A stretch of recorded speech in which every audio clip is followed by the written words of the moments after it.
the first book of Samuel. Chapter 1. Now there was a certain man of Ramathaim Zophim, of the hill country of Ephraim, and his name was Elkanah, the son of Jeroham, the son of Elihu, the son of Tohu, the son of Zuph, an Ephraimite. He had 2 wives. The name of one was Hannah, and the name of the other, Peninnah. Peninnah had 2 children, but Hannah had no children. This man went up out of his city from year to year to worship and sacrifice to Yahweh of armies of Shiloh. The 2 sons of Eli, Hophni and Phinehas, priests to Yahweh, were there. When the day came that Elkanah sacrificed, he gave portions to Peninnah, his wife, and to all her sons and her daughters. But he gave a double portion to Hannah, for he loved Hannah, but Yahweh had shut her womb. Her rival provoked her severely, to irritate her, because Yahweh had shut up her womb. So year by year, when she went up to Yahweh's house, her rival provoked her. Therefore she wept, and didn't eat. Elkanah, her husband, said to her, Hannah, why do you weep? Why don't you eat? Why is your heart grieved? Am I not better to you than 10 sons? Hannah rose up after they had finished eating and drinking in Shiloh. Now Eli the priest was sitting on his seat by the doorpost of Yahweh's temple. She was in bitterness of soul, and prayed to Yahweh, weeping bitterly. She vowed and said, Yahweh of armies, if you will indeed look at the affliction of your servant and remember me, and not forget your servant, but will give to your servant a boy, then I will give him to Yahweh all the days of my life. No razor shall come on his head. As she continued praying before Yahweh, Eli saw her mouth. Now Hannah spoke in her heart. Only her lips moved, but her voice was not heard. Therefore Eli thought she was drunk. Eli said to her, How long will you be drunk? Get rid of your wine. Hannah answered, No, my lord, I am a woman of sorrowful spirit. I have not been drinking wine or strong drink, but I poured out my soul before Yahweh. Don't consider your servant a wicked woman, for I have been speaking out of the abundance of my complaint and my provocation. Then Eli answered, Go in peace, and may the God of Israel grant your petition that you have asked of him.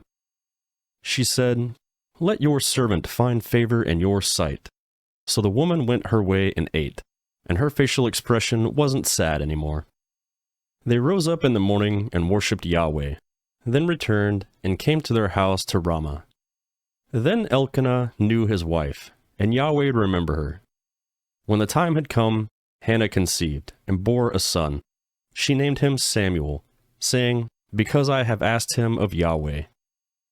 The man Elkanah and all his house went up to offer to Yahweh the yearly sacrifice and his vow. But Hannah didn't go up, for she said to her husband, Not until the child is weaned. Then I will bring him, that he may appear before Yahweh, and stay there forever. Elkanah her husband said to her, Do what seems good to you. Wait until you have weaned him. Only may Yahweh establish his word. So the woman waited, and nursed her son until she weaned him. When she had weaned him, she took him up with her, with 3 bulls, and 1 ephah of meal, and a container of wine, and brought him to Yahweh's house in Shiloh. The child was young. They killed the bull, and brought the child to Eli. She said, Oh, my lord, as your soul lives, my lord, I am the woman who stood by you here, praying to Yahweh. I prayed for this child, and Yahweh has given me my petition, which I asked of him. Therefore, I have also given him to Yahweh. As long as he lives, he is given to Yahweh. He worshipped Yahweh there. 1 Samuel Chapter 2. Hannah prayed and said, My heart exults in Yahweh. My horn is exalted in Yahweh. My mouth is enlarged over my enemies, because I rejoice in your salvation. There is no one as holy as Yahweh, for there is no one besides you, nor is there any rock like our God. Don't keep talking so exceedingly proudly. Don't let arrogance come out of your mouth, for Yahweh is a God of knowledge. By him actions are weighed. The bowels of the mighty men are broken. Those who stumbled are armed with strength.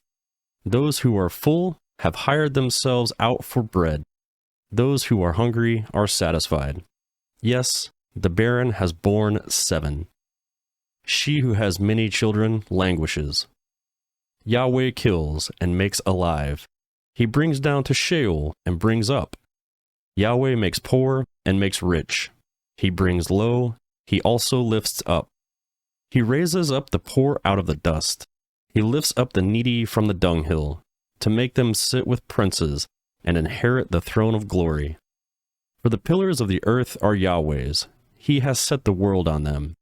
He will keep the feet of his holy ones, but the wicked will be put to silence in darkness, for no man will prevail by strength. Those who strive with Yahweh shall be broken to pieces. He will thunder against them in the sky. Yahweh will judge the ends of the earth. He will give strength to his king, and exalt the horn of his anointed. Elkanah went to Ramah to his house. The child served Yahweh before Eli the priest. Now, the sons of Eli were wicked men. They didn't know Yahweh. The custom of the priests with the people was that when anyone offered a sacrifice, the priest's servant came while the meat was boiling, with a fork of 3 teeth in his hand, and he stabbed it into the pan, or kettle, or cauldron, or pot. The priest took all that the fork brought up for himself. They did this to all the Israelites who came there to Shiloh. Yes, before they burned the fat, the priest's servant came, and said to the man who sacrificed, "Give meat to roast for the priest, for he will not accept boiled meat from you, but raw." If the man said to him, "Let the fat be burned first, and then take as much as your soul desires," then he would say, "No, but you shall give it to me now, and if not, I will take it by force." The sin of the young men was very great before Yahweh, for the men despised Yahweh's offering. But Samuel ministered before Yahweh, being a child, clothed with a linen ephod. Moreover, his mother made him a little robe, and brought it to him from year to year when she came up with her husband to offer the yearly sacrifice. Eli blessed Elkanah and his wife, and said, "May Yahweh give you offspring from this woman for the petition which was asked of Yahweh." Then they went to their own home. Yahweh visited Hannah, and she conceived and bore 3 sons and 2 daughters. The child Samuel grew before Yahweh. Now Eli was very old, and he heard all that his sons did to all Israel, and how they slept with the women who served at the door of the tent of meeting. He said to them, "Why do you do such things? For I hear of your evil dealings from all these people. No, my sons, for it is not a good report that I hear. You make Yahweh's people disobey. If one man sins against another, God will judge him. But if a man sins against Yahweh, who will intercede for him?" Notwithstanding, they didn't listen to the voice of their father, because Yahweh intended to kill them. The child Samuel grew on, and increased in favor both with Yahweh and also with men. A man of God came to Eli and said to him, "Yahweh says, Did I reveal myself to the house of your father when they were in Egypt in bondage to Pharaoh's house? Didn't I choose him out of all the tribes of Israel to be my priest, to go up to my altar, to burn incense, to wear an ephod before me? Didn't I give the house of your father all the offerings of the children of Israel made by fire? Why do you kick at my sacrifice and to my offering, which I have commanded in my habitation, and honor your sons above me, to make yourselves fat with the best of all the offerings of Israel my people? Therefore, Yahweh, the God of Israel, says, I said, Indeed, that your house and the house of your fathers should walk before me forever. But now Yahweh says, Far be it from me, for those who honor me I will honor, and those who despise me will be cursed. Behold, the days that come, that I will cut off your arm and the arm of your father's house, that there will not be an old man in your house. You will see the affliction of my habitation, and all the wealth which I will give Israel. There shall not be an old man in your house forever. The man of yours, whom I don't cut off from my altar, will consume your eyes and grieve your heart. All the increase of your house will die in the flower of their age. This will be the sign to you that will come onto your 2 sons, on the Hophni and the Phinehas. In one day they will both die. I will raise up a faithful priest for myself, who will do according to that which is in my heart and in my mind. I will build him a sure house. He will walk before my anointed forever. It will happen that everyone who is left in your house will come and bow down to him for a piece of silver and a loaf of bread, and will say, Please put me into one of the priest's offices, that I may eat a morsel of bread. 1 Samuel Chapter 3. The child Samuel ministered to Yahweh before Eli. Yahweh's word was rare in those days. There were not many visions then. At the time, when Eli was laid down in his place, now his eyes had begun to grow dim so that he could not see, and God's lamp hadn't yet gone out, and Samuel had laid down in Yahweh's temple where God's ark was. Yahweh called to Samuel. He said, Here I am. He ran to Eli and said, Here I am, for you called me. He said, I didn't call you, lie down again. He went and laid down. Yahweh called yet again, Samuel. Samuel arose and went to Eli and said, Here I am, for you called me. He answered, I didn't call you, my son, lie down again. Now Samuel didn't yet know Yahweh, neither was Yahweh's word yet revealed to him. Yahweh called Samuel again the 3rd time. He arose and went to Eli and said, Here I am, for you called me. Eli perceived that Yahweh had called the child. Therefore Eli said to Samuel, Go, lie down. It shall be, if he calls to you, that you shall say, Speak, Yahweh, for your servant hears. So Samuel went and lay down in his place. Yahweh came and stood and called as at the other times, Samuel, Samuel. Then Samuel said, Speak, for your servant hears. Yahweh said to Samuel, Behold, I will do a thing in Israel at which both the ears of everyone who hears it will tingle. In that day I will perform against Eli all that I have spoken concerning his house, from the beginning even to the end. For I have told him that I will judge his house forever for the iniquity which he knew, because his sons brought a curse on themselves, and he didn't restrain them. Therefore I have sworn to the house of Eli that the iniquity of Eli's house shall not be removed with sacrifice or offering forever. Samuel lay until the morning, and opened the doors of Yahweh's house. Samuel was afraid to show Eli the vision. Then Eli called Samuel and said, Samuel, my son. He said, Here I am. He said, What is the thing that he has spoken to you? Please don't hide it from me. God do so to you, and more also, if you hide anything from me of all the things that he spoke to you. Samuel told him every bit, and hid nothing from him. He said, It is Yahweh. Let him do what seems good to him. Samuel grew, and Yahweh was with him, and let none of his words fall to the ground. All Israel from Dan even to Beersheba knew that Samuel was established to be a prophet of Yahweh. Yahweh appeared again in Shiloh, for Yahweh revealed himself to Samuel in Shiloh by Yahweh's words. 1 Samuel Chapter 4. The word of Samuel came to all Israel. Now Israel went out against the Philistines to battle, and encamped beside Ebenezer, and the Philistines encamped in Aphek. The Philistines put themselves in array against Israel. When they joined battle, Israel was defeated by the Palestines, who killed about 4,000 men of the army in the field. When the people had come into the camp, the elders of Israel said, Why has Yahweh defeated us today before the Philistines? Let's get the ark of Yahweh's covenant out of Shiloh and bring it to us, that it may come among us and save us out of the hand of our enemies.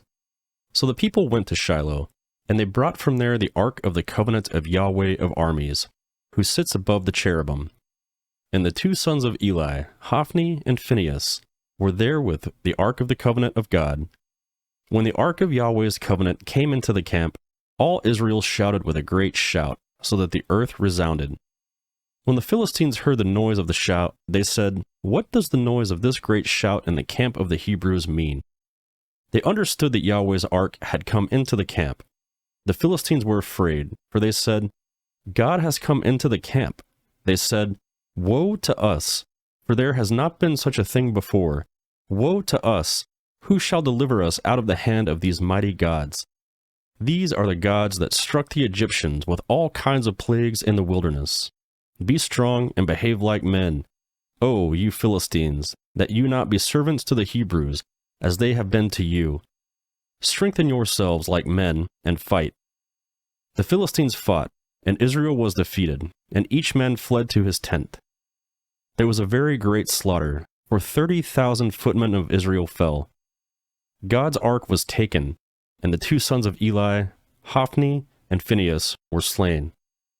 A man of Benjamin ran out of the army and came to Shiloh the same day, with his clothes torn and with dirt on his head.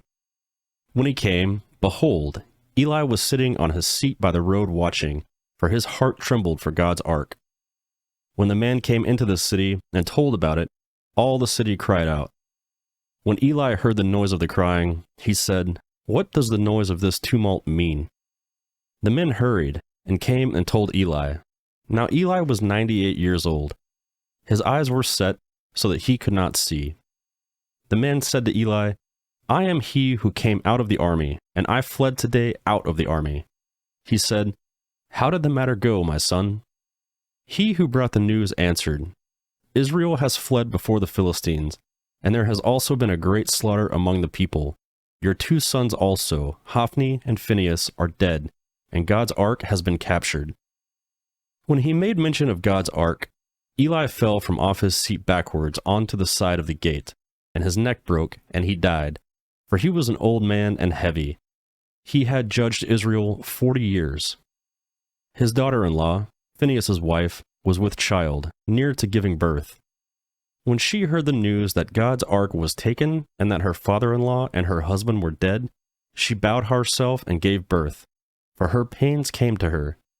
About the time of her death, the woman who stood by her said to her, "Don't be afraid, for you have given birth to a son." But she didn't answer, neither did she regard it. She named the children Ichabod, saying, "The glory has departed from Israel, because God's ark was taken." And because of her father-in-law and her husband, she said, "The glory has departed from Israel, for God's ark has been taken." 1 Samuel chapter 5. Now the Philistines had taken God's ark, and they brought it from Ebenezer to Ashdod. The Philistines took God's ark, and they brought it to the house of Dagon, and set it by Dagon.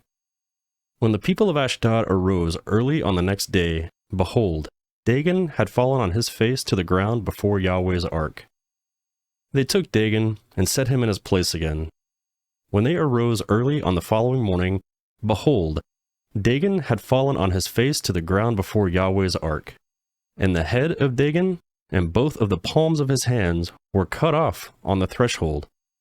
Only Dagon's torso was intact. Therefore, neither the priests of Dagon nor any who come into Dagon's house step on the threshold of Dagon in Ashdod to this day. But Yahweh's hand was heavy on the people of Ashdod, and he destroyed them and struck them with tumors, even Ashdod and its borders. When the men of Ashdod saw that it was so, they said, "The ark of the God of Israel shall not stay with us, for his hand is severe on us, and on Dagon our God." They sent therefore and gathered together all the lords of the Philistines, and said, "What shall we do with the ark of the God of Israel?" They answered, "Let the ark of the God of Israel be carried over to Gath." They carried the ark of the God of Israel there. It was so, that after they had carried it there, Yahweh's hand was against the city with a very great confusion, and he struck the men of the city, both small and great, so that tumors broke out on them. So they sent God's ark to Ekron. As God's ark came to Ekron, the Ekronites cried out, saying, "They have brought the ark of the God of Israel here to us, and to kill us and our people." They sent therefore and gathered together all the lords of the Philistines, and they said, "Send the ark of the God of Israel away, and let it go again to its own place, that it not kill us and our people." For there was a deadly panic throughout all the city. The hand of God was very heavy there. The men who didn't die were struck with tumors, and the cry of the city went up to heaven. 1 Samuel chapter 6.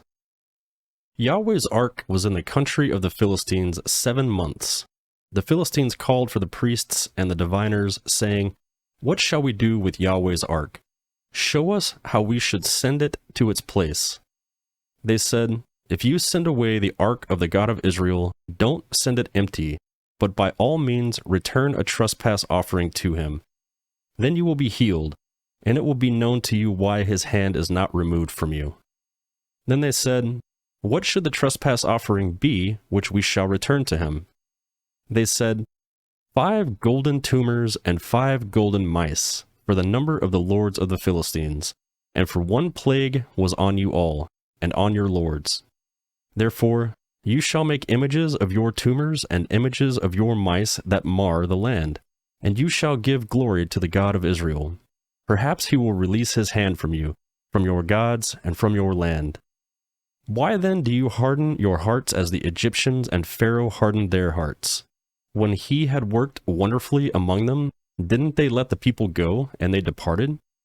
Now therefore, take and prepare yourselves a new cart, and 2 milk cows on which there has come no yoke, and tie the cows to the cart, and bring their calves home from them, and take Yahweh's ark, and lay it on the cart.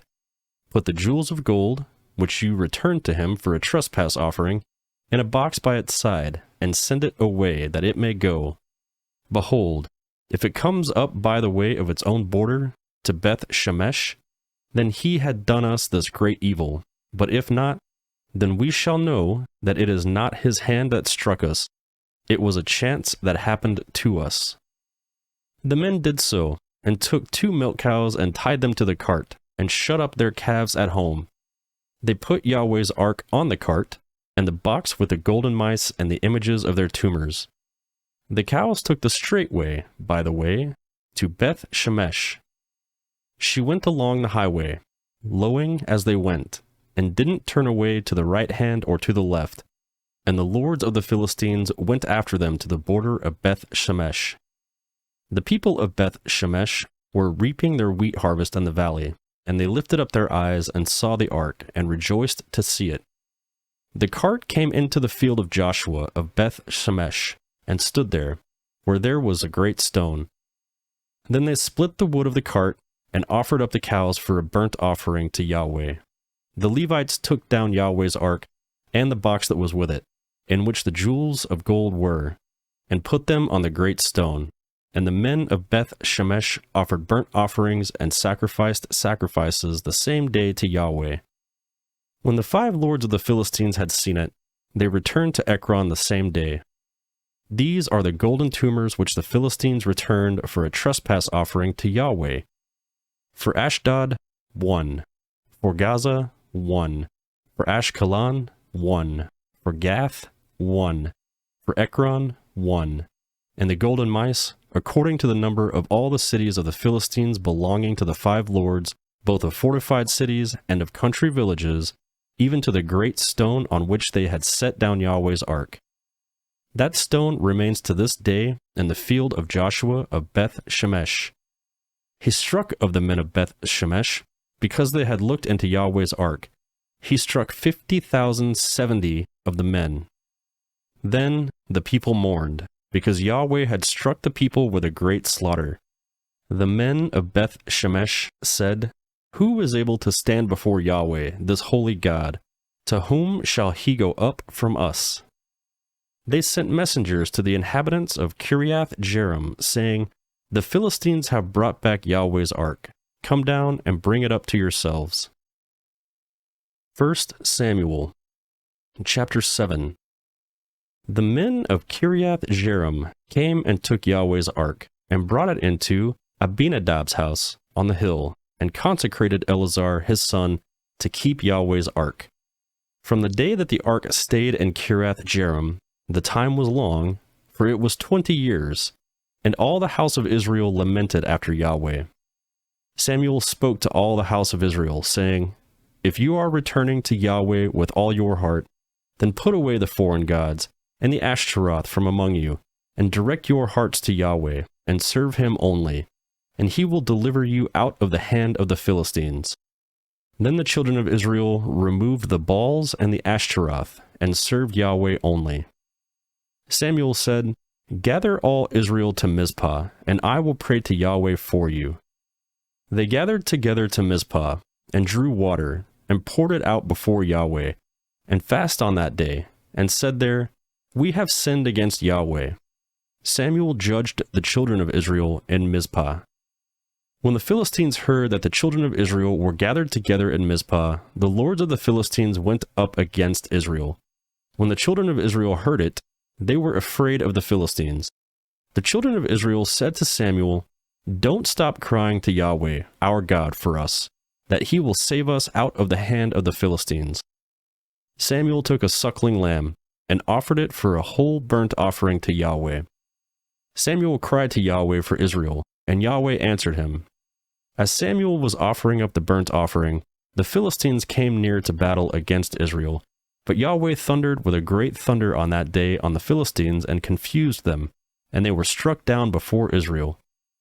The men of Israel went out of Mizpah and pursued the Philistines, and struck them until they came under Beth-kar. Then Samuel took a stone, and set it between Mizpah and Shin, and called its name Ebenezer, saying, Yahweh helped us until now. So the Philistines were subdued, and they stopped coming within the border of Israel. Yahweh's hand was against the Philistines all the days of Samuel.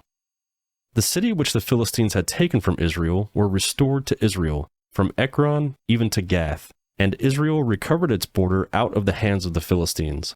There was peace between Israel and the Amorites. Samuel judged Israel all the days of his life. He went from year to year in a circuit to Bethel, to Gilgal, and Mizpah, and he judged Israel in all those places. His return was to Ramah, for his house was there, and he judged Israel there, and he built an altar to Yahweh there. 1 Samuel chapter 8. When Samuel was old, he made his sons judges over Israel. Now the name of his firstborn was Joel, and the name of his second, Abijah. They were judges in Beersheba. His sons didn't walk in the ways, but turned away after dishonest gain, took bribes, and perverted justice. Then all the elders of Israel gathered themselves together and came to Samuel to Ramah. They said to him, Behold, you are old, and your sons don't walk in your ways. Now make us a king to judge us like all the nations. But the thing displeased Samuel when they said, Give us a king to judge us. Samuel prayed to Yahweh. Yahweh said to Samuel, Listen to the voice of the people and all that they tell you, for they have not rejected you, but they have rejected me as the king over them.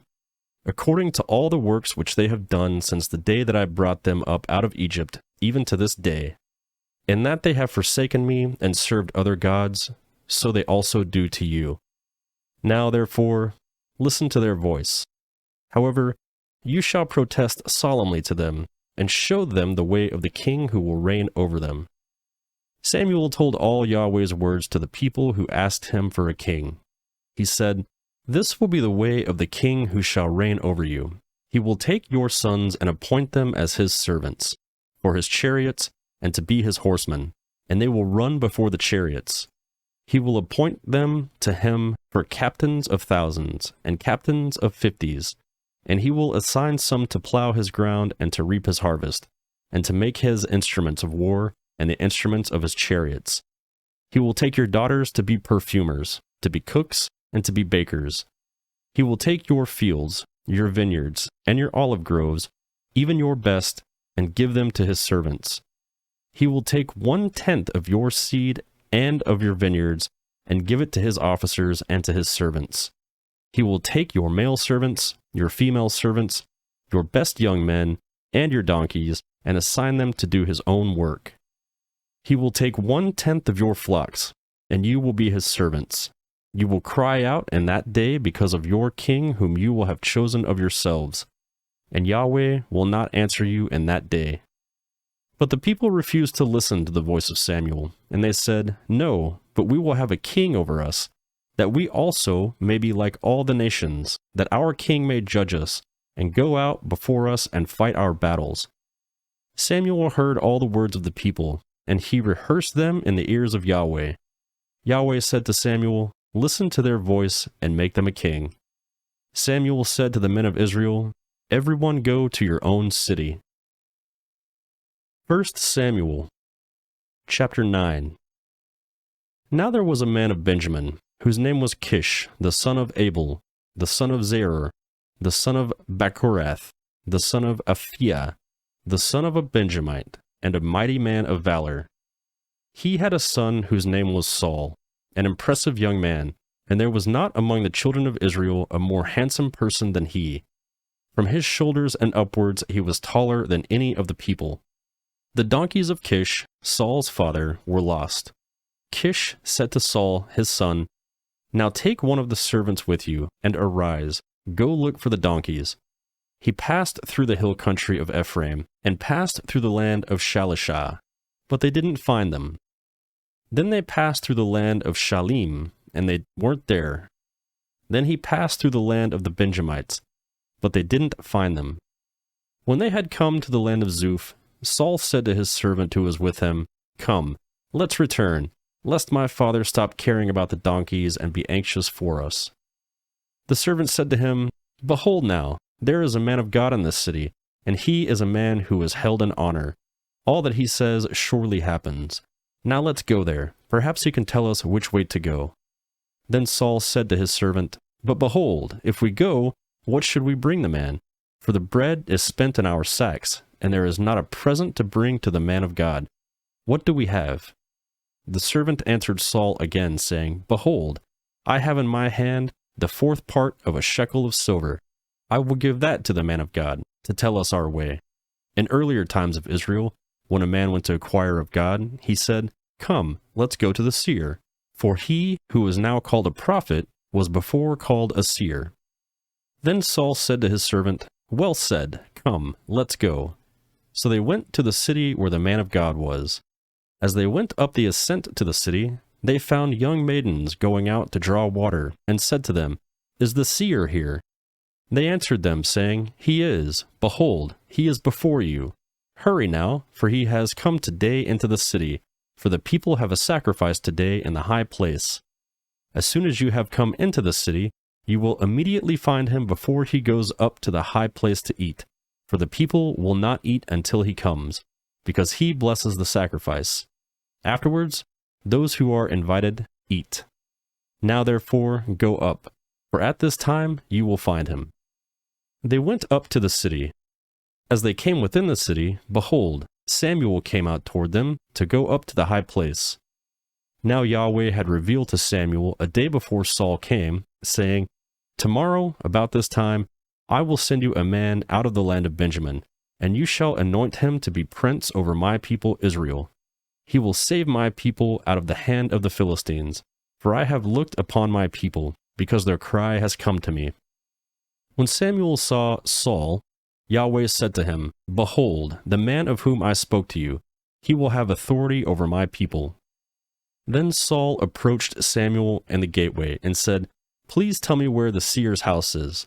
Samuel answered Saul and said, I am the seer. Go up before me to the high place, for you are to eat with me today. In the morning I will let you go, and will tell you all that is in your heart. As for your donkeys, who were lost 3 days ago, don't set your mind on them, for they have been found. For whom does all Israel desire? Is it not you and all your father's house? Saul answered, Am I not a Benjamite of the smallest of the tribes of Israel, and my family the least of all the families of the tribe of Israel? Why then do you speak to me like this? Samuel took Saul and his servant and brought them into the guest room, and made them sit in the best place among those who were invited, who were about 30 persons. Samuel said to the cook, Bring the portion which I give you, of which I said to you, Set it aside. The cook took up the thigh and that which was on it, and set it before Saul. Samuel said, Behold, that which has been reserved, set it before yourself and eat, because it has been kept for you for the appointed time. For I said, I have invited the people. So Saul ate with Samuel that day. When they had come down from the high place into the city, he talked with Saul on the housetop. They arose early, about daybreak. Samuel called to Saul on the housetop, saying, Get up, that I may send you away. Saul arose, and they both went outside, he and Samuel together. As they were going down at the end of the city, Samuel said to Saul, Tell the servants to go on ahead of us. He went ahead. Then Samuel said, But stand still first, that I may cause you to hear God's message. 1 Samuel chapter 10. Then Samuel took the vial of oil and poured it on his head, then kissed him and said, Hasn't Yahweh anointed you to be the prince over his inheritance? When you have departed from me today, then you will find 2 men by Rachel's tomb, on the border of Benjamin and Zelzah. They will tell you, The donkeys which you went to look for have been found, and behold, your father has stopped caring about the donkeys and is anxious for you, saying, What shall I do for my son? Then you will go on forward from there, and you will come to the oak of Tabor. 3 men will meet you there going up to God to Bethel, one carrying 3 young goats, and another carrying 3 loaves of bread, and another carrying a container of wine. They will greet you and give you 2 loaves of bread, which you shall receive from their hand. After that, you will come to the hill of God, where the garrison of the Philistines is, and it will happen, when you have come there to the city, that you will meet a band of prophets coming down from the high place with a lute, a tambourine, a pipe, and a harp before them, and they will be prophesying. Then Yahweh's Spirit will come mightily on you. Then you will prophesy with them, and will be turned into another man. Let it be, when these signs have come to you, that you do what is appropriate for the occasion, for God is with you. Go down ahead of me to Gilgal, and behold, I will come down to you to offer burnt offerings, and to sacrifice sacrifices of peace offerings. Wait 7 days until I come to you, and show you what you are to do. It was so, that when he had turned his back to go from Samuel, God gave him another heart, and all those signs happened that day. When they came there to the hill, behold, a band of prophets met him, and the Spirit of God came mightily on him, and he prophesied among them. When all that knew him before saw that, behold, he prophesied with the prophets. Then the people said to one another, What is this that has come to the son of Kish? Is Saul also among the prophets? One from the same place answered, Who is their father? Therefore it became a proverb. Is Saul also among the prophets? When he had finished prophesying, he came to the high place. Saul's uncle said to him and to his servant, Where did you go? He said, To seek the donkeys. When we saw that they were not found, we came to Samuel. Saul's uncle said, Please tell me what Samuel said to you.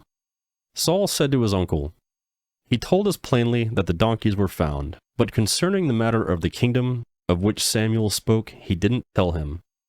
Samuel called the people together to Yahweh to Mizpah, and he said to the children of Israel, Yahweh, the God of Israel, says, I brought Israel up out of Egypt, and I delivered you out of the hand of the Egyptians, and out of the hand of all the kingdoms that oppressed you.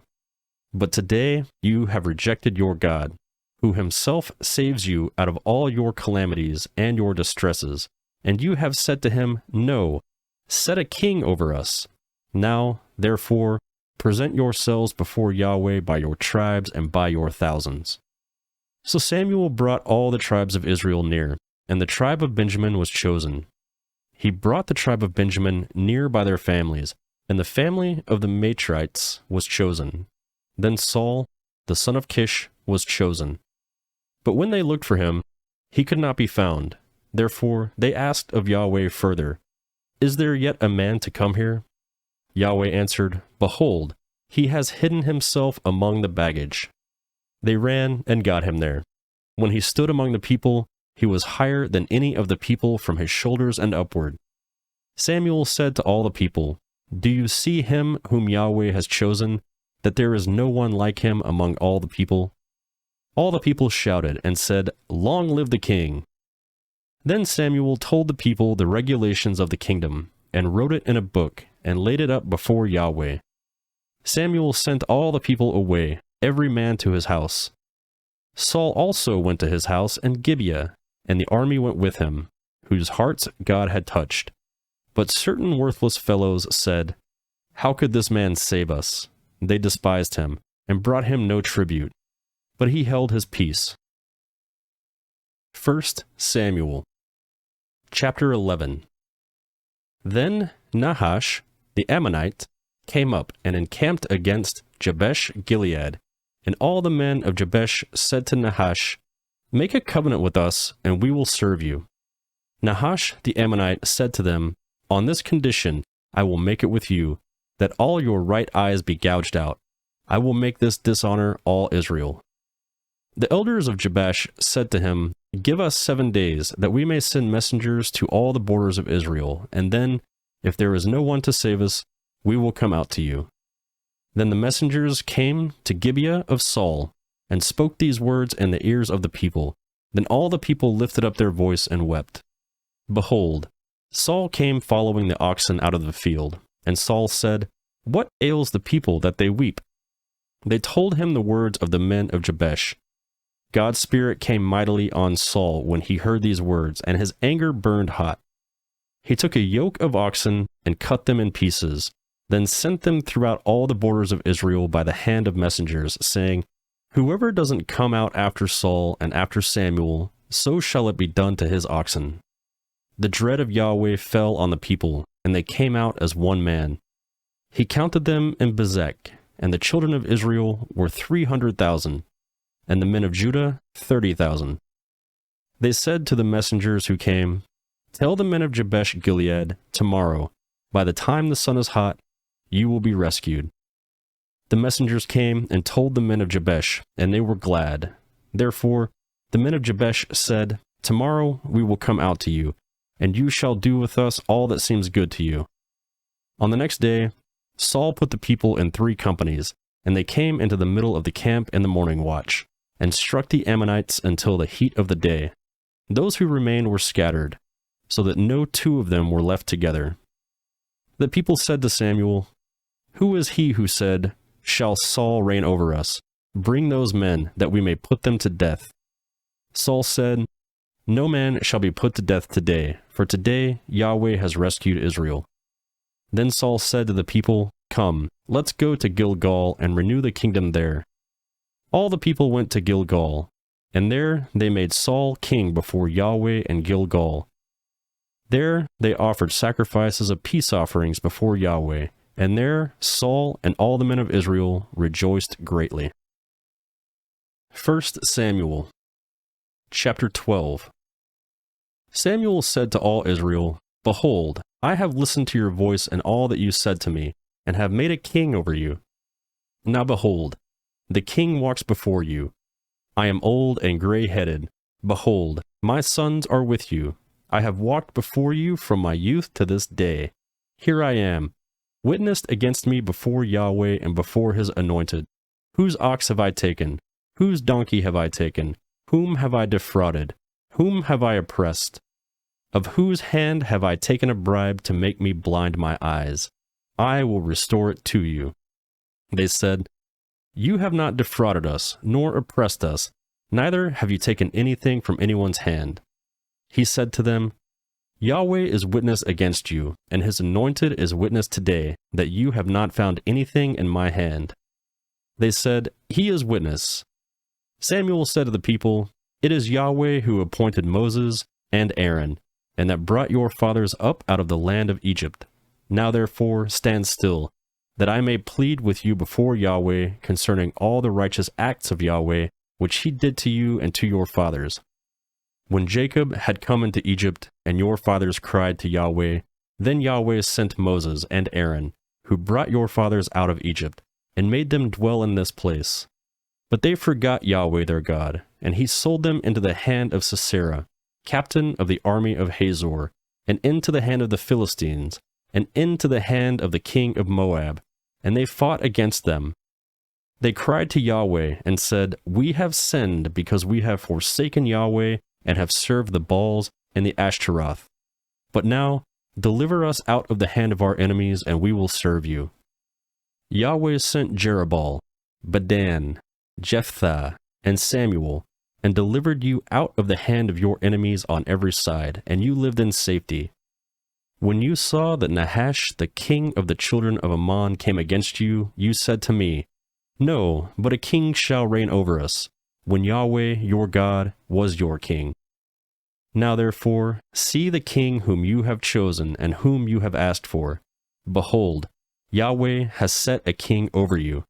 If you will fear Yahweh and serve him and listen to his voice and not rebel against the commandment of Yahweh, then both you and also the king who reigns over you are followers of Yahweh your God.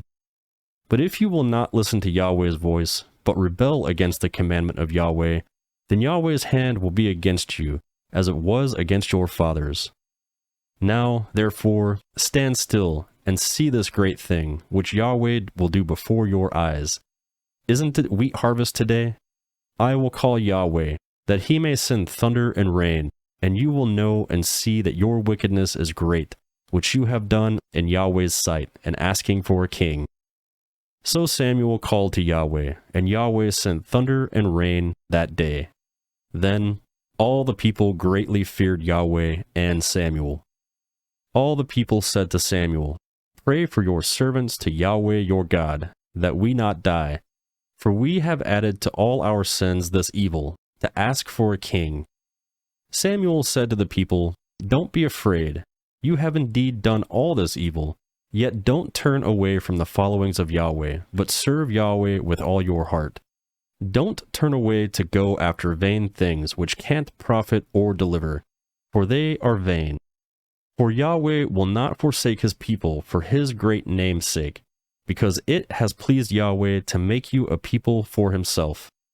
Moreover, as for me, far be it from me that I should sin against Yahweh in ceasing to pray for you, but I will instruct you in the good and right way. Only fear Yahweh, and serve him in truth with all your heart, for consider what great things he has done for you.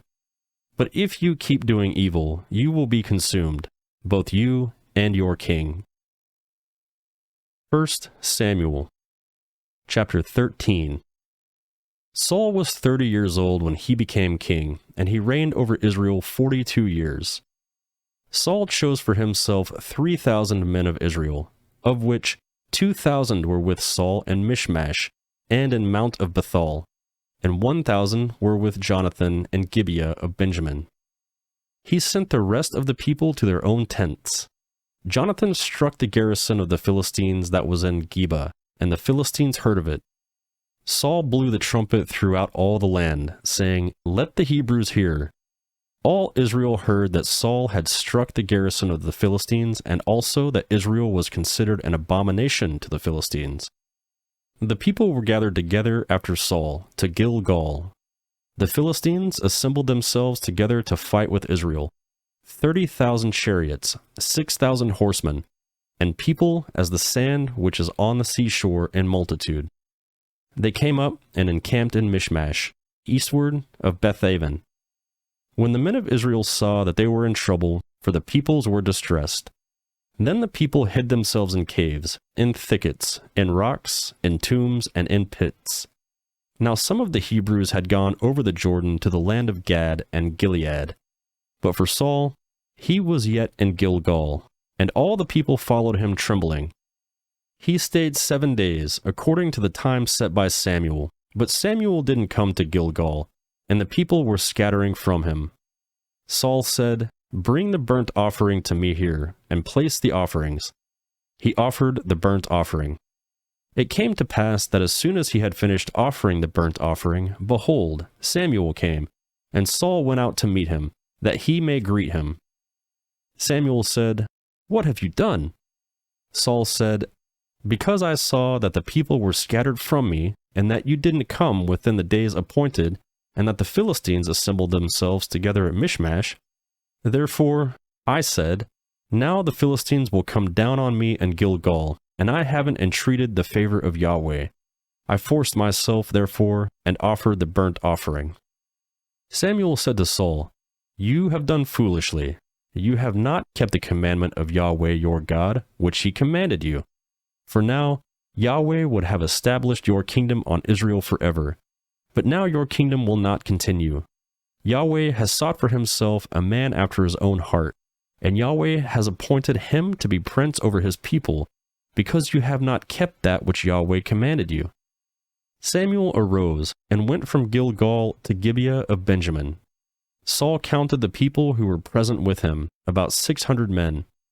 Saul and Jonathan his son, and the people who were present with him, stayed in Gibeah of Benjamin, but the Philistines encamped in Michmash. The raiders came out of the camp of the Philistines in 3 companies. One company turned to the way that leads to Ophrah, to the land of Shaul. Another company turned the way to Beth Horon, and another company turned the way of the border that looks down on the valley of Zebaim toward the wilderness. Now there was no blacksmith found throughout all the land of Israel, for the Philistines said, "Lest the Hebrews make themselves swords and spears." But all the Israelites went down to the Philistines, each man to sharpen his own plowshare, mattock, axe, and sickle. The price was 1 paim each to sharpen mattocks, plowshares, pitchforks, axes, and goads. So it came to pass in the day of the battle that neither sword nor spear was found in the hand of any of the people who were with Saul and Jonathan, but Saul and Jonathan his son had them. The garrison of the Philistines went out to the pass of Michmash. 1 Samuel chapter 14. Now it happened on a day that Jonathan the son of Saul said to the young man who bore his armor, "Come, let's go over to the Philistines' garrison that is on the other side." But he didn't tell his father. Saul stayed in the uttermost part of Gibeah, under the pomegranate tree which is in Migron. And the people who were with him were about 600 men, including Ahijah, the son of Ahitub, Ichabod's brother, the son of Phinehas, the son of Eli the priest of Yahweh in Shiloh, wearing an ephod. The people didn't know that Jonathan was gone. Between the passes, by which Jonathan sought to go over to the Philistines' garrison, there was a rocky crag on the side, and a rocky crag on the other side, and the name of the one was Bozez, and the name of the other Seneh. The one crag rose up on the north in the front of Michmash, and the other on the south in front of Geba. Jonathan said to the young man who bore his armor, "Come, let's go over to the garrison of these uncircumcised. It may be that Yahweh will work for us, for there is no restraint on Yahweh to save by many or by few." His armor-bearer said to him, "Do all that is in your heart. Go, and behold, I am with you according to your heart."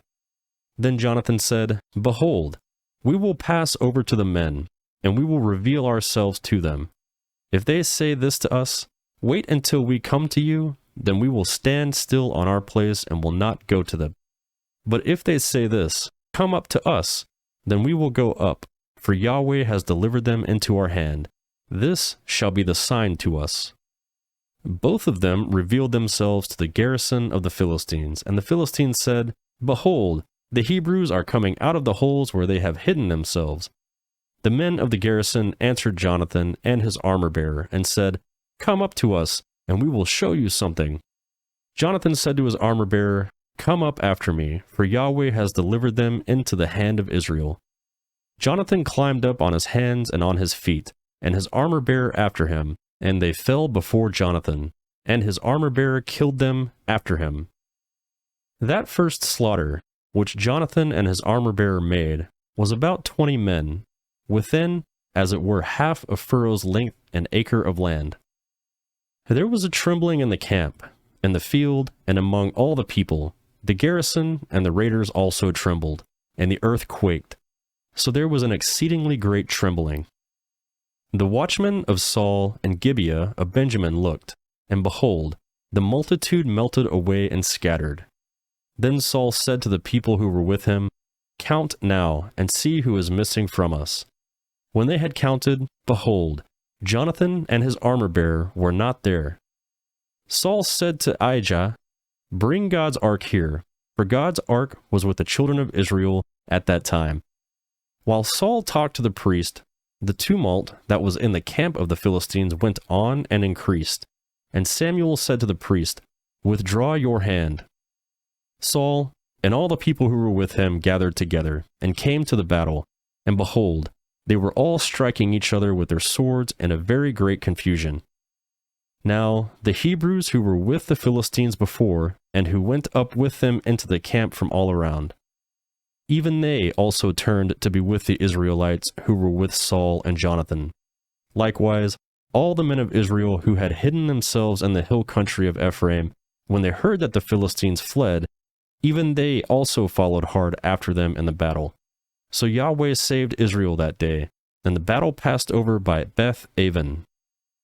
The men of Israel were distressed that day, for Saul had adjured the people, saying, "Cursed is the man who eats any food until it is evening, as I am avenged of my enemies." So none of the peoples tasted food. All the people came into the forest, and there was honey on the ground. When the people had come to the forest, behold, honey was dripping, but no one put his hand to his mouth, for the people feared the oath. But Jonathan didn't hear when his father commanded the people with the oath. Therefore he put out the end of the rod that was in his hand, and dipped it in the honeycomb, and put his hand to his mouth, and his eyes brightened. Then one of the people answered and said, "Your father directly commanded the people with an oath, saying, 'Cursed is the man who eats food today.'" So the people were faint. Then Jonathan said, "My father has troubled the land. Please look how my eyes have brightened because I tasted little of this honey. How much more, if perhaps the people had eaten freely today of the plunder of their enemies which they found. For now there has been no great slaughter among the Philistines. They struck the Philistines that day from Michmash to Aishlan. The people were very faint, and the people pounced on the plunder, and took sheep, cattle, and calves, and killed them on the ground, and the people ate them with the blood. Then they told Saul, saying, "Behold, the people are sinning against Yahweh, and that they eat meat with the blood." He said, "You have dealt treacherously. Roll a large stone on me today." Saul said, "Disperse yourselves among the people, and tell them, 'Every man bring me here his ox, and every man his sheep, and kill them here, and eat, and don't sin against Yahweh in eating meat with the blood.'" All the people brought every man his ox with him that night, and killed them there. Saul built an altar to Yahweh. This was his first altar that he built to Yahweh. Saul said, "Let's go down after the Philistines by night, and take plunder among them until the morning light. Let's not leave a man of them." They said, "Do whatever seems good to you." Then the priest said, "Let's draw near here to God." Saul asked counsel of God, "Shall I go down after the Philistines? Will you deliver them into the hand of Israel?" But he didn't answer him that day. Saul said, "Draw near here, all your chiefs of the people, and know and see in whom this sin has been today. For as Yahweh lives, who saves Israel, though it is in Jonathan my son, he shall surely die." But there was not a man among all the people who answered him. Then he said to all Israel, "You be on one side, and I and Jonathan my son will be on the other side." The people said to Saul, "Do what seems good to you." Therefore Saul said to Yahweh, the God of Israel, "Show the right." Jonathan and Saul were chosen, but the people escaped. Saul said, "Cast lots between me and Jonathan my son." Jonathan was selected. Then Saul said to Jonathan, "Tell me what you have done." Jonathan told him and said, "I certainly did taste a little honey on the end of the rod that was in my hand, and behold, I must die." Saul said, "God do so, and more also, for you shall surely die, Jonathan." The people said to Saul, "Shall Jonathan die, who has worked this great salvation in Israel? Far from it. As Yahweh lives, there shall not be one hair of his head fall to the ground, for he has worked with God today." So the people rescued Jonathan so he didn't die. Then Saul went up from following the Philistines, and the Philistines went to their own place. Now, when Saul had taken the kingdom over Israel, he fought against all his enemies on every side, against Moab, and against the children of Ammon, and against Edom, and against the kings of Zobah, and against the Philistines. Wherever he turned himself, he defeated them. He did valiantly, and struck the Amalekites, and delivered Israel out of the hands of those who plundered them. Now the sons of Saul were Jonathan, Ishvi, and Malchishua, and the names of his daughters were these: the name of the firstborn, Merab, and the name of the younger, Michal. The name of Saul's wife was Ahinoam, the daughter of Ahimaaz. The name of the captain of his army was Abner, the son of Ner, Saul's uncle. Kish was the father of Saul, and Ner, the father of Abner, was the son of Abel. There was severe war against the Philistines all the days of Saul, and when Saul saw any mighty man or any valiant man, he took him into his service. 1 Samuel chapter 15. Samuel said to Saul, Yahweh sent me to anoint you to be king over his people, over Israel.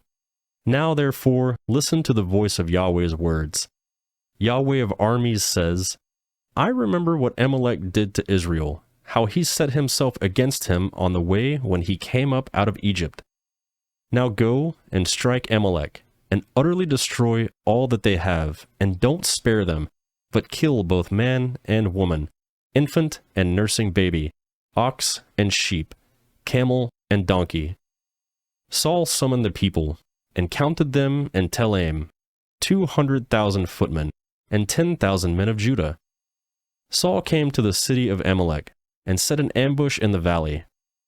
Saul said to the Kenites, Go, depart, go down from among the Amalekites, lest I destroy you with them, for you showed kindness to all the children of Israel when they came up out of Egypt. So the Kenites departed from among the Amalekites. Saul struck the Amalekites from Havilah as you go to Shur, which is before Egypt. He took Agag, the king of the Amalekites, alive, and utterly destroyed all the people with the edge of the sword.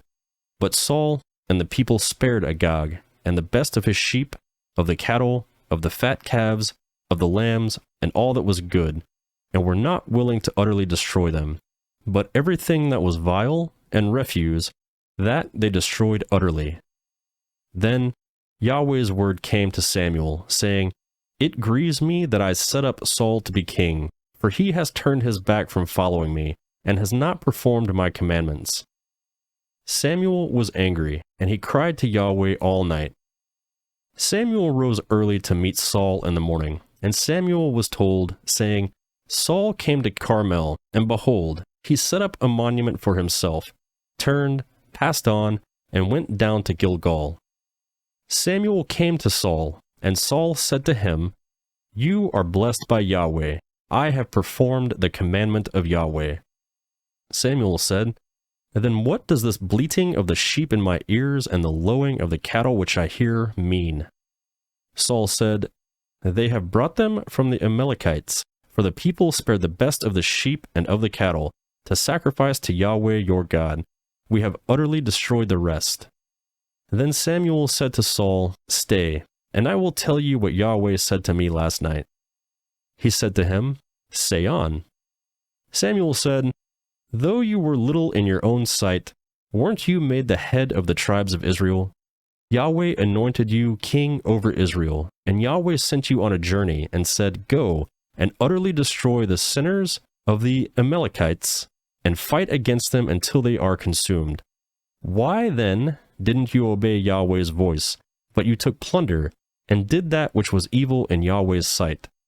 Saul said to Samuel, But I have obeyed Yahweh's voice, and have gone by the way which Yahweh sent me, and have brought Agag the king of Amalek, and have utterly destroyed the Amalekites.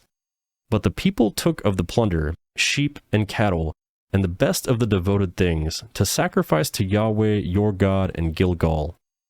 Samuel said, Has Yahweh as great delight in burnt offerings and sacrifices as in obeying Yahweh's voice? Behold, to obey is better than sacrifice, and to listen than the fat of the rams. For rebellion is as the sin of witchcraft, and stubbornness is as idolatry and teraphim. Because you have rejected Yahweh's word, he has also rejected you from being king. Saul said to Samuel, I have sinned, for I have transgressed the commandment of Yahweh and your words, because I feared the people and obeyed their voice. Now, therefore, please pardon my sin, and turn again with me, that I may worship Yahweh. Samuel said to Saul, I will not return with you, for you have rejected Yahweh's word, and Yahweh has rejected you from being king over Israel. As Samuel turned around to go away, Saul grabbed the skirt of his robe, and it tore. Samuel said to him, Yahweh has torn the kingdom of Israel from you today, and has given it to a neighbor of yours who is better than you. Also, the strength of Israel will not lie nor repent, for he is not a man, that he should repent. Then he said, I have sinned. Yet please honor me now before the elders of my people and before Israel, and come back with me, that I may worship Yahweh your God. So Samuel went back with Saul, and Saul worshipped Yahweh. Then Samuel said, Bring Agag, the king of the Amalekites, here to me. Agag came to him cheerfully. Agag said, Surely the bitterness of death is past. Samuel said, As your sword has made women childless, so your mother will be childless among women. Then Samuel cut Agag in pieces before Yahweh in Gilgal. Then Samuel went to Ramah, and Saul went up to his house to Gibeah of Saul. Samuel came no more to see Saul until the day of his death, but Samuel mourned for Saul. Yahweh grieved that he had made Saul king over Israel. 1 Samuel, chapter 16. Yahweh said to Samuel, How long will you mourn for Saul, since I have rejected him from being king over Israel? Fill your horn with oil and go. I will send you to Jesse the Bethlehemite, for I have provided a king for myself among his sons. Samuel said, How can I go? If Saul hears it, he will kill me. Yahweh said, Take a heifer with you, and say, I have come to sacrifice to Yahweh. Call Jesse to the sacrifice, and I will show you what you shall do. You shall anoint to me him whom I name to you. Samuel did that which Yahweh spoke, and came to Bethlehem. The elders of the city came to meet him trembling, saying, Do you come peaceably? He said, Peaceably, I have come to sacrifice to Yahweh. Sanctify yourselves and come with me to the sacrifice. He sanctified Jesse and his sons, and called them to the sacrifice. When they had come, he looked over to Eliab, and said, Surely Yahweh's anointed is before him. But Yahweh said to Samuel, Don't look on his face, or on the height of his stature, because I have rejected him. For I don't see as a man does. For man looks at the outward appearance, but Yahweh looks at the heart. Then Jesse called Aminadab, and made him pass before Samuel. Samuel said, Yahweh has not chosen this one either. Then Jesse made Shemaiah to pass by, and he said, Yahweh has not chosen this one either. Jesse made 7 of his sons to pass before Samuel. Samuel said to Jesse, Yahweh has not chosen these. Samuel said to Jesse, Are all your children here? He said, There remains yet the youngest. Behold, he is keeping the sheep. Samuel said to Jesse, Send and get him, for we will not sit down until he comes here. He sent, and brought him in. Now he was ruddy, with a handsome face and a good appearance. Yahweh said, Arise, anoint him, for this is he. Then Samuel took the horn of oil, and anointed him in the middle of his brothers. Then Yahweh's Spirit came mightily on David from that day forward. So Samuel rose up and went to Ramah. Now Yahweh's Spirit departed from Saul, and an evil spirit from Yahweh troubled him. Saul's servants said to him, See now, an evil spirit from God troubles you. Let our Lord now command your servants who are in front of you to seek out a man who is a skillful player of the harp. Then, when the evil spirit from God is on you, he will play with his hand, and you will be well." Saul said to his servants, "Provide me now a man who can play well, and bring him to me." Then one of the young men answered and said, "Behold, I have seen a son of Jesse the Bethlehemite, who is skillful in playing, a mighty man of valor, a man of war, prudent in speech, and a handsome person, and Yahweh is with him." Therefore Saul sent messengers to Jesse and said, "Send me David your son, who is with the sheep." Jesse took a donkey loaded with bread, a container of wine, and a young goat, and sent them by David his son to Saul. David came to Saul and stood before him. He loved him greatly, and he became his armor-bearer.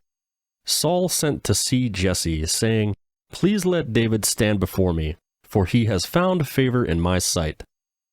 When the Spirit from God was on Saul, David took the harp and played with his hand. So Saul was refreshed and was well, and the evil spirit departed from him. 1 Samuel chapter 17.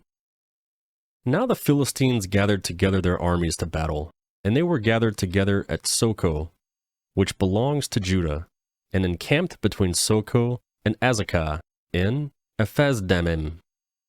Saul and the men of Israel were gathered together, and encamped in the valley of Elah, and set the battle in array against the Philistines.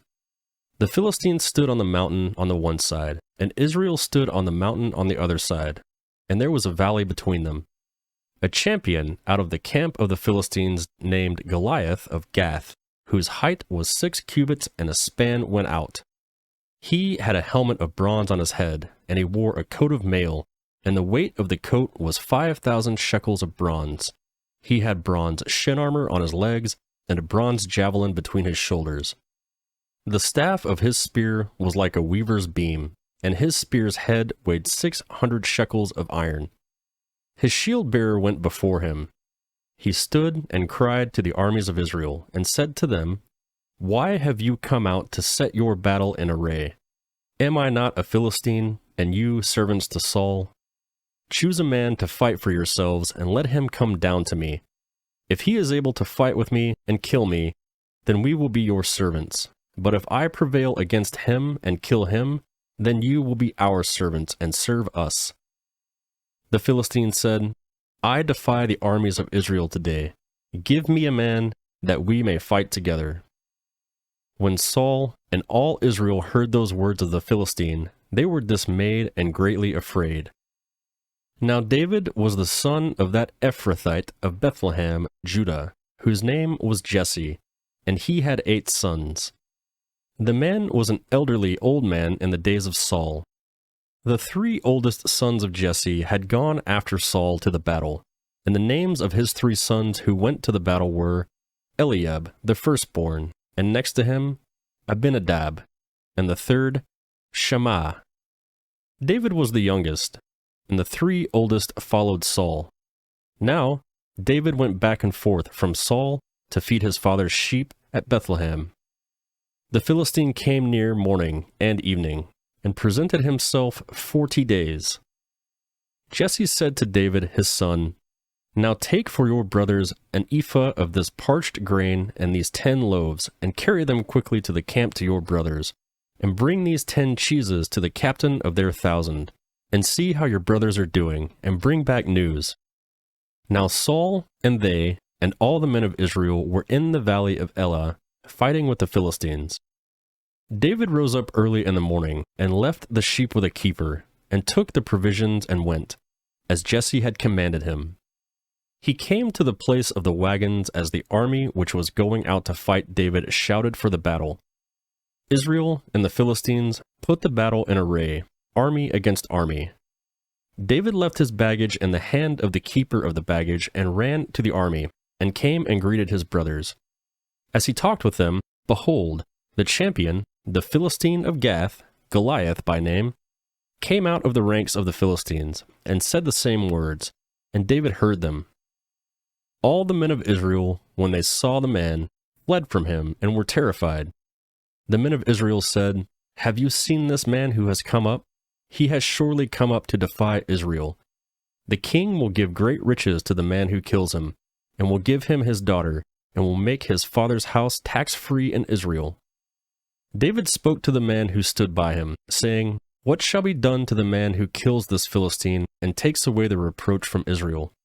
For who is this uncircumcised Philistine, that he should defy the armies of the living God?"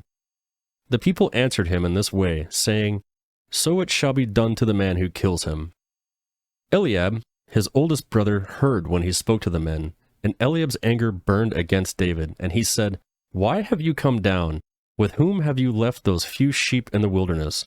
I know your pride and the evil of your heart, for you have come down that you might see the battle." David said, "What have I now done?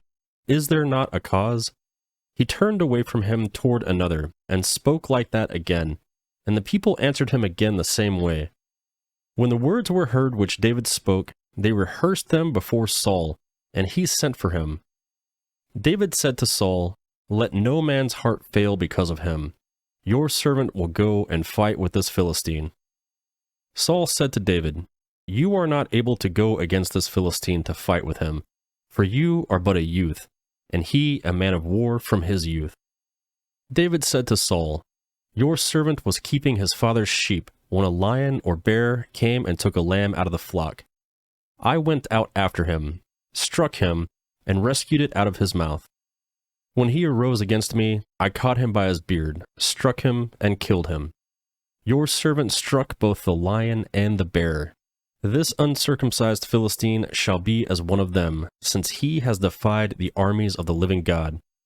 David said, "Yahweh, who delivered me out of the paw of the lion and out of the paw of the bear, will deliver me out of the hand of this Philistine." Saul said to David, "Go, Yahweh will be with you." Saul dressed David with his clothing. He put a helmet of bronze on his head, and he clad him with a coat of mail. David strapped his sword on his clothing, and he tried to move, for he had not tested it. David said to Saul, "I can't go with these, for I have not tested them." Then David took them off. He stood with his staff in his hand, and he chose for himself 5 smooth stones out of the brook, and put them in a pouch in his shepherd's bag which he had. His sling was in his hand, and he came near to the Philistine. The Philistine walked and came near to David, and the man who bore the shield went before him. When the Philistine looked around and saw David, he disdained him, for he was but a youth, and ruddy, and had a good-looking face. The Philistine said to David, "Am I a dog, that you come to me with sticks?" The Philistine cursed David by his gods. The Philistine said to David, "Come to me, and I will give your flesh to the birds of the sky and to the animals of the field." Then David said to the Philistine, "You come at me with a sword, with a spear, and with a javelin, but I come to you in the name of Yahweh of armies, the God of the armies of Israel, whom you have defied. Today, Yahweh will deliver you into my hand. I will strike you and take your head from off of you. I will give the dead bodies of the army of the Philistines today to the birds of the sky and to the wild animals of the earth, that all the earth may know that there is a God in Israel, and that all his assembly may know that Yahweh doesn't save with sword and spear, for the battle is Yahweh's, and he will give you into our hand." When the Philistine arose and walked and came near to meet David, David hurried and ran towards the army to meet the Philistine. David put his hand in his bag, took a stone, and slung it, and struck the Philistine in his forehead. The stone sank into his forehead, and he fell on his face to the earth. So David prevailed over the Philistine with a sling and with a stone, and struck the Philistine and killed him. But there was no sword in David's hand. Then David ran, stood over the Philistine, took his sword, drew it out of its sheath, killed him, and cut off his head with it. When the Philistines saw that their champion was dead, they fled. The men of Israel and of Judah arose and shouted, and pursued the Philistines as far as Gai, and to the gates of Ekron. The wounded of the Philistines fell down by the way to Sharim, even to Gath and to Ekron. The children of Israel returned from chasing after the Philistines. after they plundered their camp. David took the head of the Philistine and brought it to Jerusalem, but he had put his armor in his tent. When Saul saw David go out against the Philistines, he said to Abner, the captain of the army, "Abner, whose son is this youth?" Abner said, "As your soul lives, O king, I can't tell." The king said, "Inquire whose son this young man is." As David returned from the slaughter of the Philistine, Abner took him and brought him before Saul with the head of the Philistine in his hand. Saul said to him, "Whose son are you, you young man?" And David answered, "I am the son of your servant Jesse the Bethlehemite." 1 Samuel chapter 18. When he had finished speaking to Saul, the soul of Jonathan was knit with the soul of David, and Jonathan loved him as his own soul. Saul took him that day, and wouldn't let him go home to his father's house any more. Then Jonathan and David made a covenant, because he loved him as his own soul. Jonathan stripped himself of the robe that was on him and gave it to David with his clothing, even including his sword, his bow, and his sash. David went out wherever Saul sent him, and behaved himself wisely, and Saul set him over the men of war. It was good in the sight of all the people, and also in the sight of Saul's servants. As they came, David returned from the slaughter of the Philistines. The women came out of all the cities of Israel, singing and dancing to meet King Saul with tambourines, with joy, and with instruments of music. The women sang to one another as they played, and said, "Saul has slain his thousands, and David his 10,000s." Saul was very angry, and this saying displeased him. He said, "They have credited David with 10,000s, and they have only credited me with thousands. What can he have more but the kingdom?" Saul watched David from that day and forward. On the next day, an evil spirit from God came mightily on Saul, and he prophesied in the middle of the house, David playing with his hand, as he did day by day. Saul had his spear in his hand, and Saul threw the spear, for he said, "I will pin David to the wall." David escaped from his presence twice. Saul was afraid of David, because Yahweh was with him, and had departed from Saul. Therefore, Saul removed him from his presence, and made him a captain over 1,000, and he went out and came in before the people. David behaved himself wisely in all ways, and Yahweh was with him. When Saul saw that he behaved himself very wisely, he stood in awe of him. But all Israel and Judah loved David, for he went out and came in before them. Saul said to David, "Behold, my eldest daughter Merab, I will give her to you as a wife. Only be valiant for me, and fight Yahweh's battles." For Saul said, "Don't let my hand be on him, but let the hand of the Philistines be on him." David said to Saul, "Who am I, and what is my life, or my father's family in Israel, that I should be son-in-law to the king?" But at the time when Merab, Saul's daughter, should have been given to David, she was given to Adriel the Meholathite as a wife. Michal, Saul's daughter, loved David, and they told Saul, and the thing pleased him. Saul said, "I will give her to him, that she may be a snare to him, and that the hand of the Philistines may be against him." Therefore Saul said to David a second time, "You shall today be my son-in-law." Saul commanded his servants, "Talk with David secretly, and say, 'Behold, the king has delight in you, and all his servants love you. Now therefore, be the king's son-in-law.'" Saul's servants spoke these words in the ears of David. David said, "Does it seem to you a light thing to be the king's son-in-law, since I am a poor man and little known?" The servants of Saul told him, saying, "David spoke like this." Saul said, "Tell David, the king desires no dowry except 100 foreskins of the Philistines, to be avenged of the king's enemies." Now Saul thought that he would make David fall by the hand of the Philistines. When his servants told David these words, it pleased David well to be the king's son-in-law. Before the deadline, David arose and went, and he and his men, and killed 200 men of the Philistines. Then David brought the foreskins, and they gave them in their full number to the king, that he might be the king's son-in-law. Then Saul gave him Michal, his daughter, as a wife. Saul saw and knew that Yahweh was with David, and Michal, Saul's daughter, loved him. Saul was even more afraid of David, and Saul was David's enemy continually. Then the princes of the Philistines went out, and as often as they went out, David behaved himself more wisely than all the servants of Saul, so that his name was highly esteemed. 1 Samuel chapter 19. Saul spoke to Jonathan his son and to all his servants that they should kill David.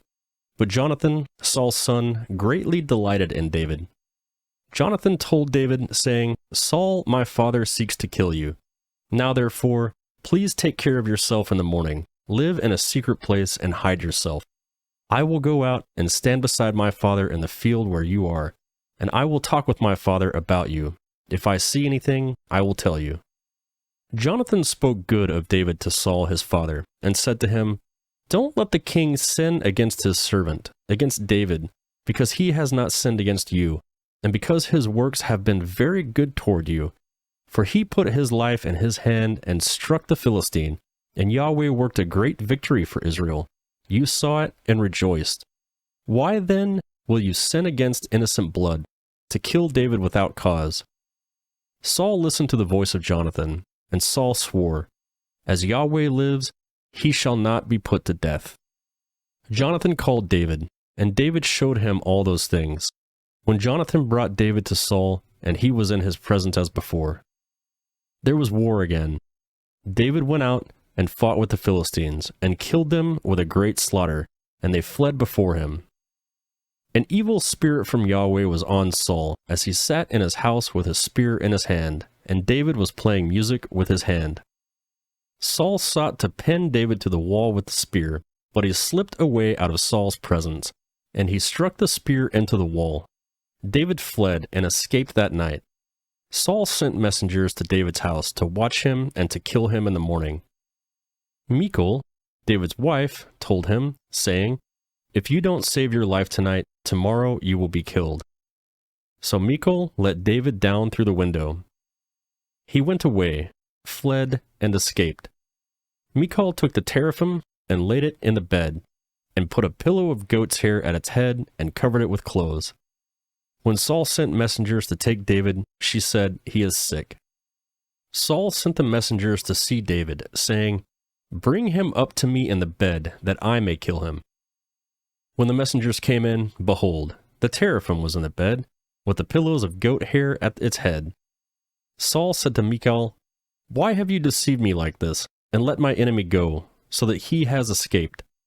Michal answered Saul, He said to me, Let me go, why should I kill you? Now David fled and escaped, and came to Samuel at Ramah, and told him all that Saul had done to him. He and Samuel went and lived in Naioth. Saul was told, saying, Behold, David is at Naioth in Ramah.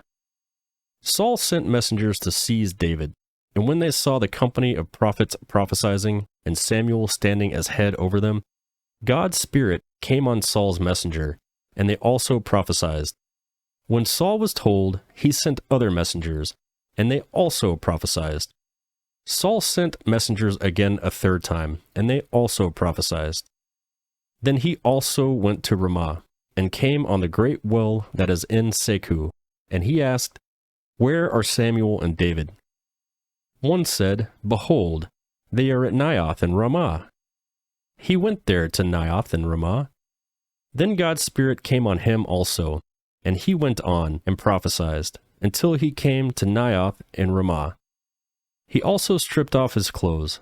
He also prophesied before Samuel, and lay down naked all that day and all that night. Therefore they say, Is Saul also among the prophets? 1 Samuel chapter 20. David fled from Naioth in Ramah, and came and said to Jonathan, What have I done? What is my iniquity? What is my sin before your father, that he seeks my life? He said to him, Far from it, you will not die. Behold, my father does nothing either great or small, but that he discloses it to me. Why would my father hide this thing from me? it is not so. David swore moreover and said, Your father knows well that I have found favor in your eyes, and he says, Don't let Jonathan know this, lest he be grieved. But truly, as Yahweh lives, and as your soul lives, there is but a step between me and death. Then Jonathan said to David, Whatever your soul desires, I will even do it for you. David said to Jonathan, Behold, tomorrow is the new moon, and I should not fail to dine with the king. But let me go, that I may hide myself in the field to the third day at evening. If your father misses me at all, then say, David earnestly asked to leave of me that he might run to Bethlehem, his city, for it is the yearly sacrifice there for all the family. If he says, It is well, your servant shall have peace. But if he is angry, then know that evil is determined by him. Therefore, deal kindly with your servant, for you have brought your servant into a covenant of Yahweh with you. But if there is iniquity in me, kill me yourself, for why should you bring me to your father? Jonathan said, Far be it from you, for if I should at all know that evil were determined by my father to come on you, then wouldn't I tell you that? Then David said to Jonathan, Who will tell me if your father answers you roughly? Jonathan said to David, Come, let's go out into the field. They both went out into the field. Jonathan said to David, By Yahweh, the God of Israel, when I have sounded out my father about this time tomorrow, or the third day, behold, if there is good toward David, won't I then send to you and disclose it to you? Yahweh, do so to Jonathan, and more also, should it please my father to do you evil, if I don't disclose it to you and send you away, that you may go in peace. May Yahweh be with you as he has been with my father. You shall not only show me the loving kindness of Yahweh while I still live, that I not die, but you shall also not cut off your kindness from my house forever. No, not when Yahweh has cut off every one of the enemies of David from the surface of the earth. So Jonathan made a covenant with David's house, saying, Yahweh will require it at the hand of David's enemies. Jonathan caused David to swear again, for the love that he had to him, for he loved him as he loved his own soul. Then Jonathan said to him, Tomorrow is the new moon, and you will be missed, because your seat will be empty. When you have stayed 3 days, go down quickly and come to the place where you hid yourself when this started, and remain by the stone easel. I will shoot 3 arrows on its side, as though I shot at a mark. Behold, I will send the boy, saying, Go, find the arrows. If I tell the boy, Behold, the arrows are on this side of you, take them, then come, for there is peace to you and no danger, as Yahweh lives. But if I say to the boy, Behold, the arrows are beyond you, then go your way, for Yahweh has sent you away. Concerning the matter which you and I have spoken of, behold, Yahweh is between you and me forever. So David hid himself in the field. When the new moon had come, the king sat himself down to eat food. The king sat in his seat, as at other times, even on the seat by the wall. And Jonathan stood up, and Abner sat by Saul's side, but David's place was empty. Nevertheless, Saul didn't say anything that day, for he thought, Something has happened to him. He is not clean. Surely he is not clean. On the next day after the new moon, on the second day, David's place was empty. Saul said to Jonathan his son, Why didn't the son of Jesse come to eat, either yesterday or today? Jonathan answered Saul, David earnestly asked permission of me to go to Bethlehem. He said, Please let me go, for our family has a sacrifice in the city. My brother has commanded me to be there. Now, if I have found favor in your eyes, please let me go away and see my brothers. Therefore, he has not come to the king's table. Then Saul's anger burned against Jonathan, and he said to him, You son of a perverse, rebellious woman, don't I know that you have chosen the son of Jesse to your own shame, and to the shame of your mother's nakedness? For as long as the son of Jesse lives on the earth, you will not be established, nor will your kingdom. Therefore now, send and bring him to me, or he shall surely die. Jonathan answered Saul his father, and said to him, Why should he be put to death? What has he done? Saul cast his spear at him to strike him. By this, Jonathan knew that his father was determined to put David to death. So Jonathan arose from the table in fierce anger, and ate no food the second day of the month, for he was grieved for David, because his father had treated him shamefully. In the morning, Jonathan went out into the field at the time appointed with David, and a little boy with him. He said to his boy, "Run, find now the arrows which I shoot." As the boy ran, he shot an arrow beyond him. When the boy had come to the place of the arrow which Jonathan had shot, Jonathan cried out after the boy and said, "Isn't the arrow beyond you?"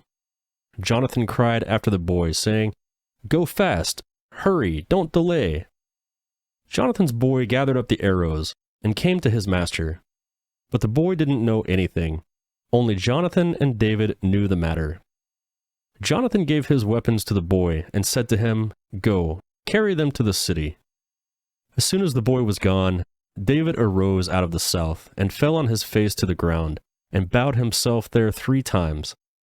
They kissed one another and wept with one another, and David wept the most.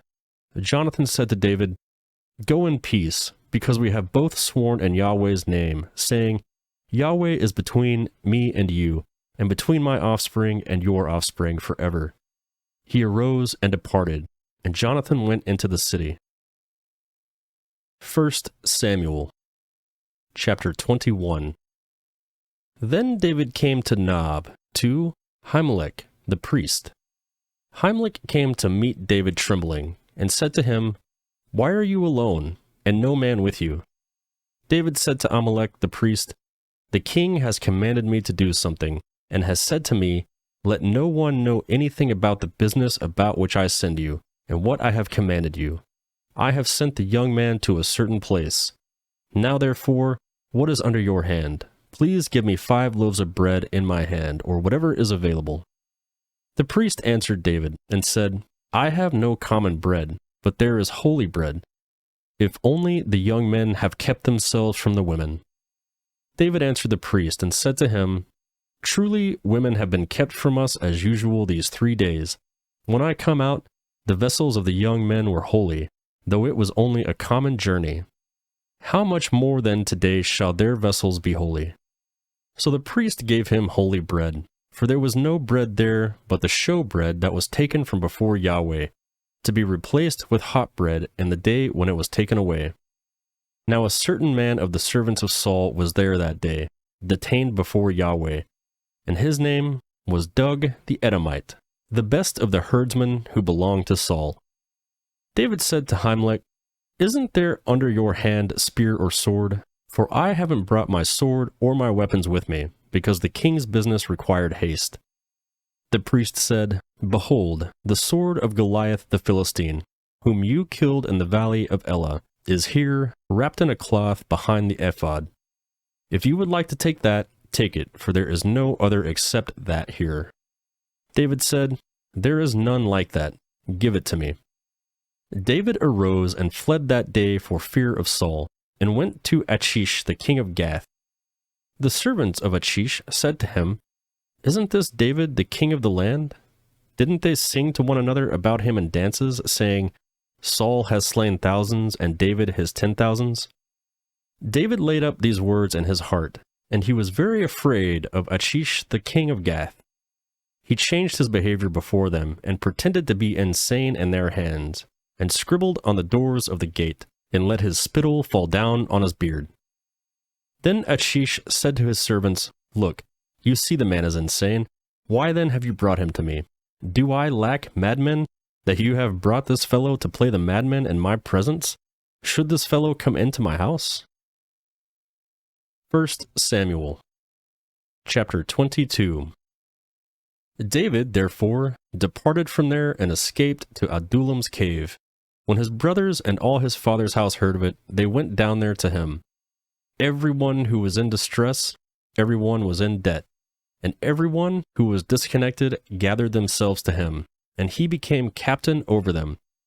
There were with him about 400 men. David went from there to Mizpah of Moab, and he said to the king of Moab, "Please let my father and my mother come out to you, until I know what God will do for me." He brought them before the king of Moab, and they lived with him all the time that David was in the stronghold. The prophet Gad said to David, "Don't stay in the stronghold, depart, and go out into the land of Judah." Then David departed, and came into the forest of Hereth. Saul heard that David was discovered, with the men who were with him.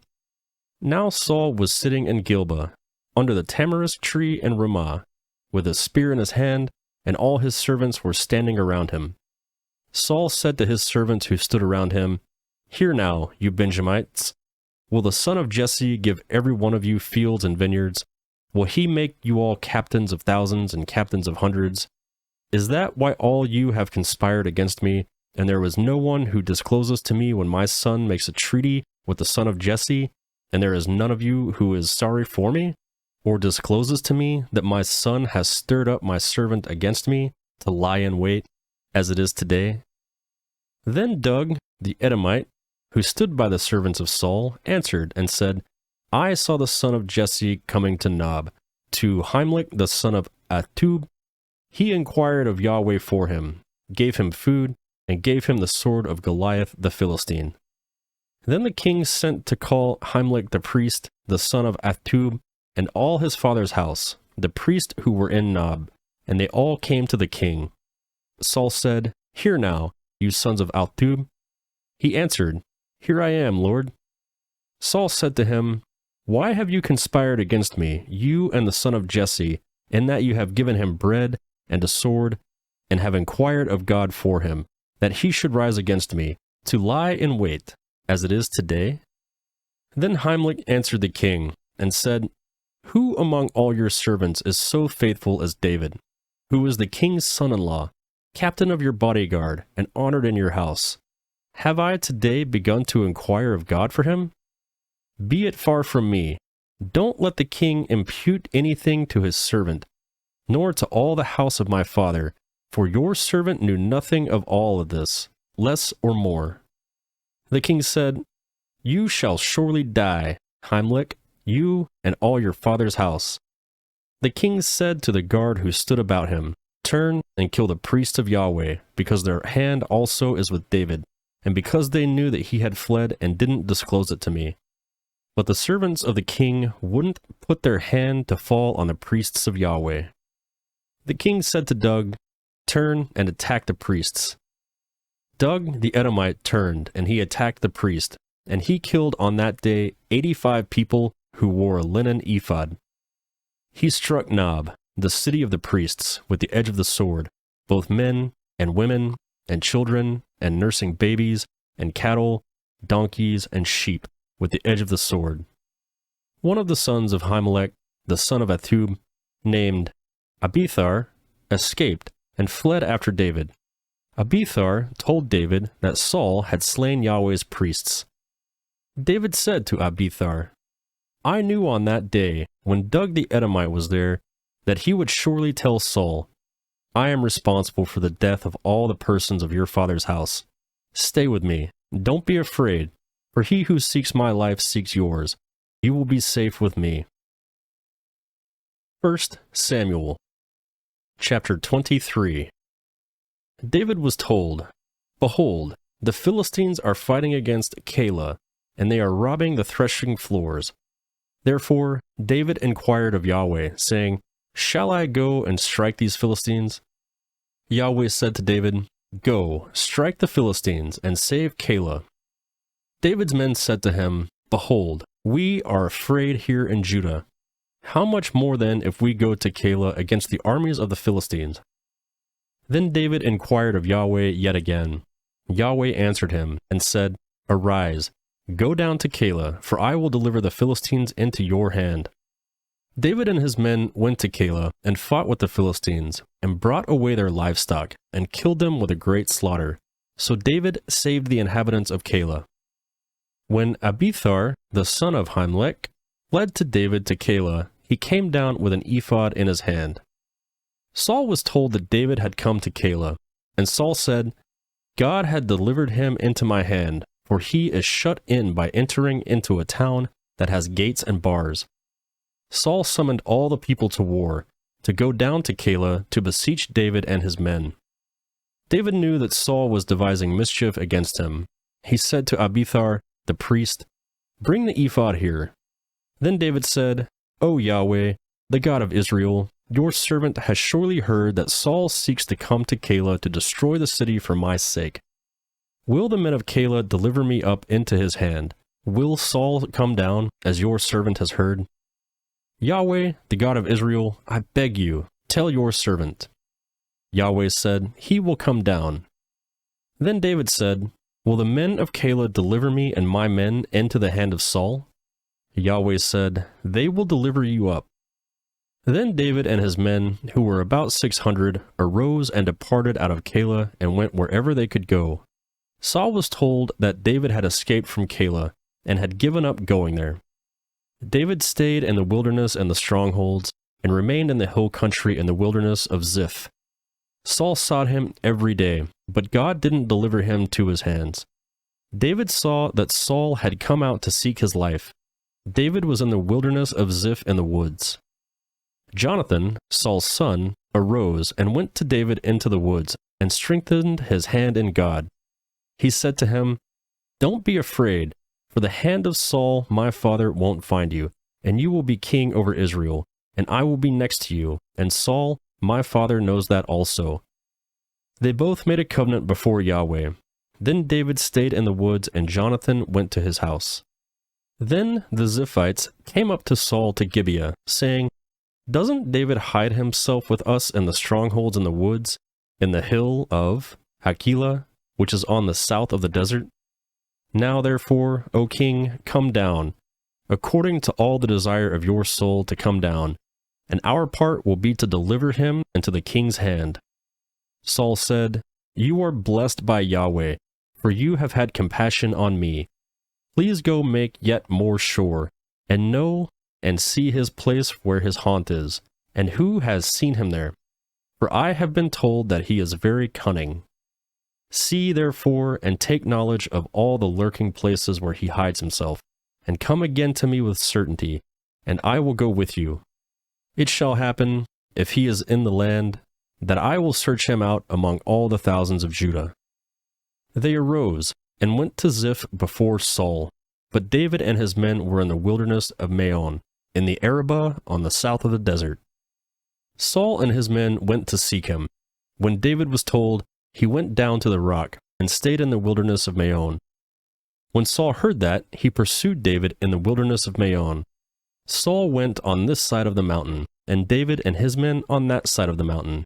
And David hurried to get away for fear of Saul, for Saul and his men surrounded David and his men to take them. But a messenger came to Saul, saying, "Hurry and come, for the Philistines have made a raid on the land." So Saul returned from pursuing David and went against the Philistines. Therefore they called that place Selah Hamalakath. David went up from there and lived in the strongholds of En-Gedi. 1 Samuel chapter 24. When Saul had returned from following the Philistines, he was told, "Behold, David is in the wilderness of En-Gedi." Then Saul took 3,000 chosen men out of all Israel and went to seek David and his men on the rocks of the wild goats. He came to the sheep pens by the way, where there was a cave, and Saul went in to relieve himself. Now David and his men were staying in the innermost parts of the cave. David's men said to him, "Behold, the day of which Yahweh said to you, Behold, I will deliver your enemy into your hand, and you shall do to him as it shall seem good to you." Then David arose and cut off the skirt of Saul's robe secretly. Afterward, David's heart struck him because he had cut off Saul's skirt. He said to his men, "Yahweh forbid that I should do this thing to my Lord, Yahweh's anointed, to stretch out my hand against him, since he is Yahweh's anointed." So David checked his men with these words, and didn't allow them to rise against Saul. Saul rose up out of the cave, and went on his way. David also arose afterwards, and went out of the cave, and cried after Saul, saying, "My lord the king!" When Saul looked behind him, David bowed his face to the earth, and showed respect. David said to Saul, "Why do you listen to men's words, saying, Behold, David seeks you harm? Behold, Today your eyes have seen how Yahweh has delivered you today into my hand into the cave. Some urged me to kill you, but I spared you. I said, I will not stretch out my hand against my Lord, for he is Yahweh's anointed. Moreover, my father, behold, yes, see the skirt of your robe in my hand. For in that I cut off the skirt of your robe and didn't kill you. Know and see that there is neither evil nor disobedience in my hand. I have not sinned against you, though you hunt for my life to take it. May Yahweh judge between me and you, and may Yahweh avenge me of you, but my hand will not be on you. As the proverb of the ancients say, out of the wicked comes wickedness, but my hand will not be on you. Against whom has the king of Israel come out? Whom do you pursue? A dead dog? A flea? May Yahweh therefore be judge, and give sentence between me and you, and see, and plead my cause, and deliver me out of your hand. It came to pass, when David had finished speaking these words to Saul, that Saul said, Is that your voice, my son David? Saul lifted up his voice and wept. He said to David, You are more righteous than I, for you have done good to me, whereas I have done evil to you. You have declared today how you have dealt well with me, because when Yahweh had delivered me up into your hand, you didn't kill me. For if a man finds his enemy, will he let him go away unharmed? Therefore, may Yahweh reward you good for that which has been done to me today. Now, behold, I know that you will surely be king, and that the kingdom of Israel will be established in your hand. Swear now, therefore, to me by Yahweh that you will not cut off my offspring after me, and that you will not destroy my name out of my father's house. David swore to Saul. Saul went home, but David and his men went up to the stronghold. 1 Samuel chapter 25. Samuel died, and all Israel gathered themselves together and mourned for him, and buried him at his house in Ramah. Then David arose and went down to the wilderness of Paran. There was a man in Moab whose possessions were in Carmel, and the man was very great. He had 3,000 sheep and 1,000 goats, and he was shearing his sheep in Carmel. Now the name of the man was Nabal, and the name of his wife Abigail. This woman was intelligent and had a beautiful face, but the man was surly and evil in his doings. He was of the house of Caleb. David heard in the wilderness that Nabal was shearing his sheep. David sent 10 young men, and David said to the young men, Go up to Carmel, and go to Nabal, and greet him in my name. Tell him, Long life to you, peace be with you, peace to your house, peace be to all that you have. Now I have heard that you have shearers. Your shepherds have now been with us, and we didn't harm them. Nothing was missing from them all the time that they were in Carmel. Ask your young men, and they will tell you. Therefore, let the young men find favor in your eyes, for we come on a good day. Please give whatever comes to your hand to your servants and to your son David. When David's young men came, they spoke to Nabal all those words in the name of David, and waited. Nabal answered David's servants, and said, Who is David? Who is the son of Jesse? There are many servants who break away from their masters these days. Shall I then take my bread, my water, and my meat that I have killed for my shearers, and give it to men who I don't know where they come from? So David's young men turned on their way and went back, and came and told him all these words. David said to them, Every man put on his sword. Every man put on his sword. David also put on his sword. About 400 men followed David, and 200 stayed by the baggage. But one of the young men told Abigail, Nabal's wife, saying, Behold, David sent messengers out of the wilderness to greet our master, and he insulted them. But the men were very good to us, and we were not harmed, and we didn't miss anything as long as we went with them. We were in the fields. They were a wall to us both by night and by day. All the while we were with them, keeping the sheep. Now therefore, know and consider what you will do, for evil is determined against our master and against all his house, for he is such a worthless fellow that one can't speak to him. Then Abigail hurried and took 200 loaves of bread, 2 containers of wine, 5 sheep ready dressed, 5 seahs of parched grain, 100 clusters of raisins, and 200 cakes of figs, and laid them on donkeys. She said to her young men, "Go on before me, behold, I am coming after you." But she didn't tell her husband Nabal. As she rode on her donkey and came down hidden by the mountain, behold, David and his men came down toward her, and she met them. Now David had said, "Surely in vain I have kept all that this fellow has in the wilderness, so that nothing was missed of all that pertained to him. He has returned me evil for good. God do so to the enemies of David, and more also, if I leave of all that belongs to him by the morning light so much as one who urinates on a wall." When Abigail saw David, she hurried and got off her donkey, and fell before David on her face, and bowed herself to the ground.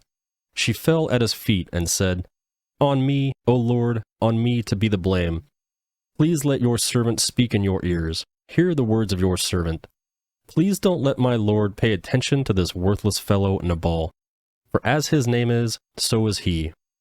Nabal is his name, and folly is with him. But I, your servant, don't see my Lord's young men whom you sent. Now therefore, my Lord, as Yahweh lives, as your soul lives, since Yahweh has withheld you from blood, guiltiness, and from avenging yourself with your own hand, now therefore, let your enemies and those who seek evil to my Lord be as Nabal. Now this present which your servant has brought to my Lord, let it be given to the young men who follow my Lord.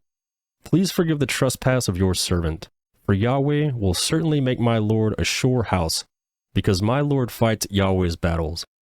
Evil will not be found in all your days. Though men may rise up to pursue you and to seek your soul, yet the soul of our Lord will be bound in the bundle of life with Yahweh your God. He will sling out the souls of your enemies as from a sling's pocket. It will come to pass, when Yahweh has done to my Lord according to all the good that he has spoken concerning you, and has appointed you prince over Israel, that this shall be no grief to you, nor offense of heart to my Lord. Either that you have shed blood without cause, or that my Lord has avenged himself. When Yahweh has dealt well with my Lord, then remember your servant."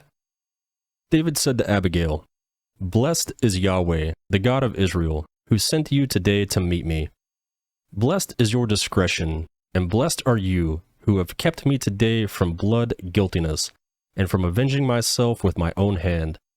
For indeed, as Yahweh, the God of Israel lives, who hasn't withheld me from harming you, unless you had hurried and come to meet me, surely there wouldn't have been left to Nabal by the morning light so much as one who urinates on the wall." So David received from her hand that which she had brought him. Then he said to her, "Go up in peace to your house. Behold, I have listened to your voice and have granted your request." Abigail came to Nabal, and behold, he held a feast in his house like the feast of a king. Nabal's heart was merry within him, for he was very drunk. Therefore she told him nothing until the morning light. In the morning, when the wine had gone out from Nabal, his wife told him these things, and his heart died within him, and he became as a stone. About 10 days later, Yahweh struck Nabal, so that he died. When David heard that Nabal was dead, he said, "Blessed is Yahweh, who has pleaded the curse of my reproach from the hand of Nabal, and has kept back his servant from evil.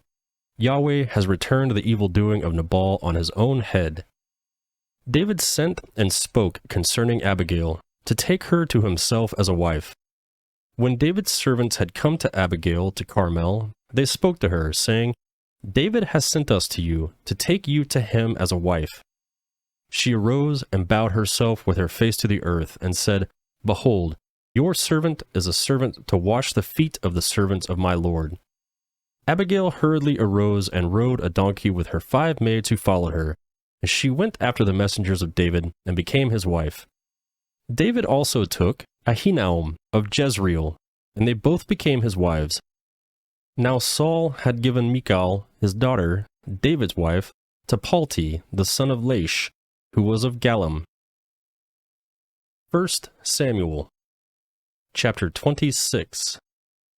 The Ziphites came to Saul in Gibeah, saying, "Doesn't David hide himself in the hill of Hachilah, which is before the desert?" Then Saul rose and went down to the wilderness of Ziph, having 3,000 chosen men of Israel with him, to seek David in the wilderness of Ziph. Saul encamped in the hill of Hachilah, which is before the desert, by the way. But David stayed in the wilderness, and he saw that Saul came after him into the wilderness. David therefore sent out spies, and understood that Saul had certainly come. Then David arose and came to the place where Saul had encamped, and David saw the place where Saul lay, with Abner, the son of Ner, the captain of his army. Saul lay within the place of the wagons, and the people were encamped around him. Then David answered and said to Ahimelech the Hittite, and to Abishai, the son of Zeruiah, brother of Joab, saying, "Who will go down with me to Saul to the camp?" Abishai said, "I will go down with you." So David and Abishai came to the people by night, and behold, Saul lay sleeping within the place of the wagons, with his spear stuck in the ground at his head, and Abner and the people lay around him. Then Abishai said to David, "God has delivered up your enemy into your hand today. Now therefore, please let me strike him with the spear to the earth at one stroke, and I will not strike him the second time." David said to Abishai, "Don't destroy him, for who can stretch out his hand against Yahweh's anointed and be guiltless?" David said, "As Yahweh lives, Yahweh will strike him, or his day shall come to die, or he shall go down into battle and perish. Yahweh forbid that I should stretch out my hand against Yahweh's anointed. But now please take the spear that is at his head and the jar of water, and let's go." So David took the spear and the jar of water from Saul's head, and they went away. No man saw it, or knew it, nor did any awake, for they were all asleep, because a deep sleep from Yahweh had fallen on them. David went over to the other side, and stood on the top of the mountain far away, a great space being between them. And David cried to the people, and to Abner the son of Ner, saying, "Don't you answer, Abner?" Then Abner answered, "Who are you who calls to the king?" David said to Abner, "Aren't you a man? Who is like you in Israel? Why then have you not kept watch over your lord the king? For one of the people came in to destroy your lord the king. This thing isn't good that you have done. As Yahweh lives, you are worthy to die, because you have not kept watch over your lord, Yahweh's anointed. Now see where your king's spear is, and the jar of water that was at his head." Saul recognized David's voice, and said, "Is this your voice, my son David?" David said, "It is my voice, my lord, O king." He said, "Why does my lord pursue his servant? For what have I done? What evil is in my hand? Now therefore, please let my lord the king hear the words of his servant. If it is so that Yahweh has stirred you up against me, let him accept an offering. But if it is the children of men, they are cursed before Yahweh, for they have driven me out today that I shouldn't cling to Yahweh's inheritance, saying, 'Go, serve other gods.' Now therefore, don't let my blood fall to the earth away from the presence of Yahweh, for the king of Israel has come out to seek a flea, as when one hunts a partridge in the mountains." Then Saul said, "I have sinned. Return, my son David, for I will no more do you harm, because my life was precious in your eyes today. Behold, I have played the fool, and have erred exceedingly." David answered, "Behold the spear, O king. Let one of the young men come over and get it. Yahweh will render to every man his righteousness and his faithfulness, because Yahweh delivered you into my hand today, and I wouldn't stretch out my hand against Yahweh's anointed. Behold, as your life was respected today in my eyes, so let my life be respected in Yahweh's eyes, and let him deliver me out of all oppression." Then Saul said to David, "You are blessed, my son David. You will both do mightily and will surely prevail." So David went his way, and Saul returned to his place. 1 Samuel chapter 27. David said in his heart, "I will now perish one day by the hand of Saul. There is nothing better for me than I should escape into the land of the Philistines, and Saul will despair for me, to seek me any more in all the borders of Israel. So I will escape out of his hand." David arose and passed over, he and the 600 men who were with him, to Achish, the son of Maoch, the king of Gath. David lived with Achish at Gath, he and his men, every man with his household, even David with his 2 wives, Ahinoam, the Jezreelitess, and Abigail, the Carmelitess, Nabal's wife. Saul was told that David had fled to Gath, so he stopped looking for him. David said to Achish, "If now I have found favor in your eyes, let them give me a place in one of the cities in the country, that I may dwell there. For why should your servant dwell in the royal city with you?" Then Achish gave him Ziklag that day. Therefore, Ziklag belongs to the kings of Judah to this day. The number of the days that David lived in the country of the Philistines was a full year and 4 months.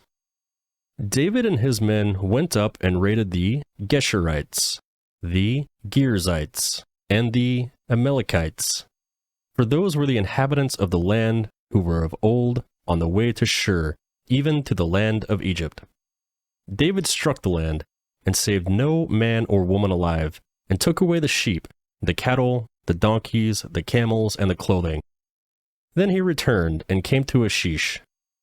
Achish said, "Against whom have you made a raid today?"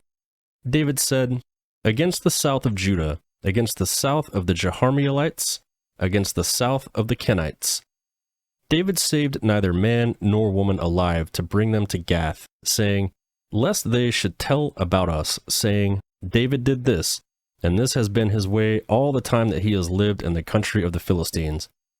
Achish believed David, saying, "He has made his people Israel utterly to abhor him. Therefore he will be my servant forever."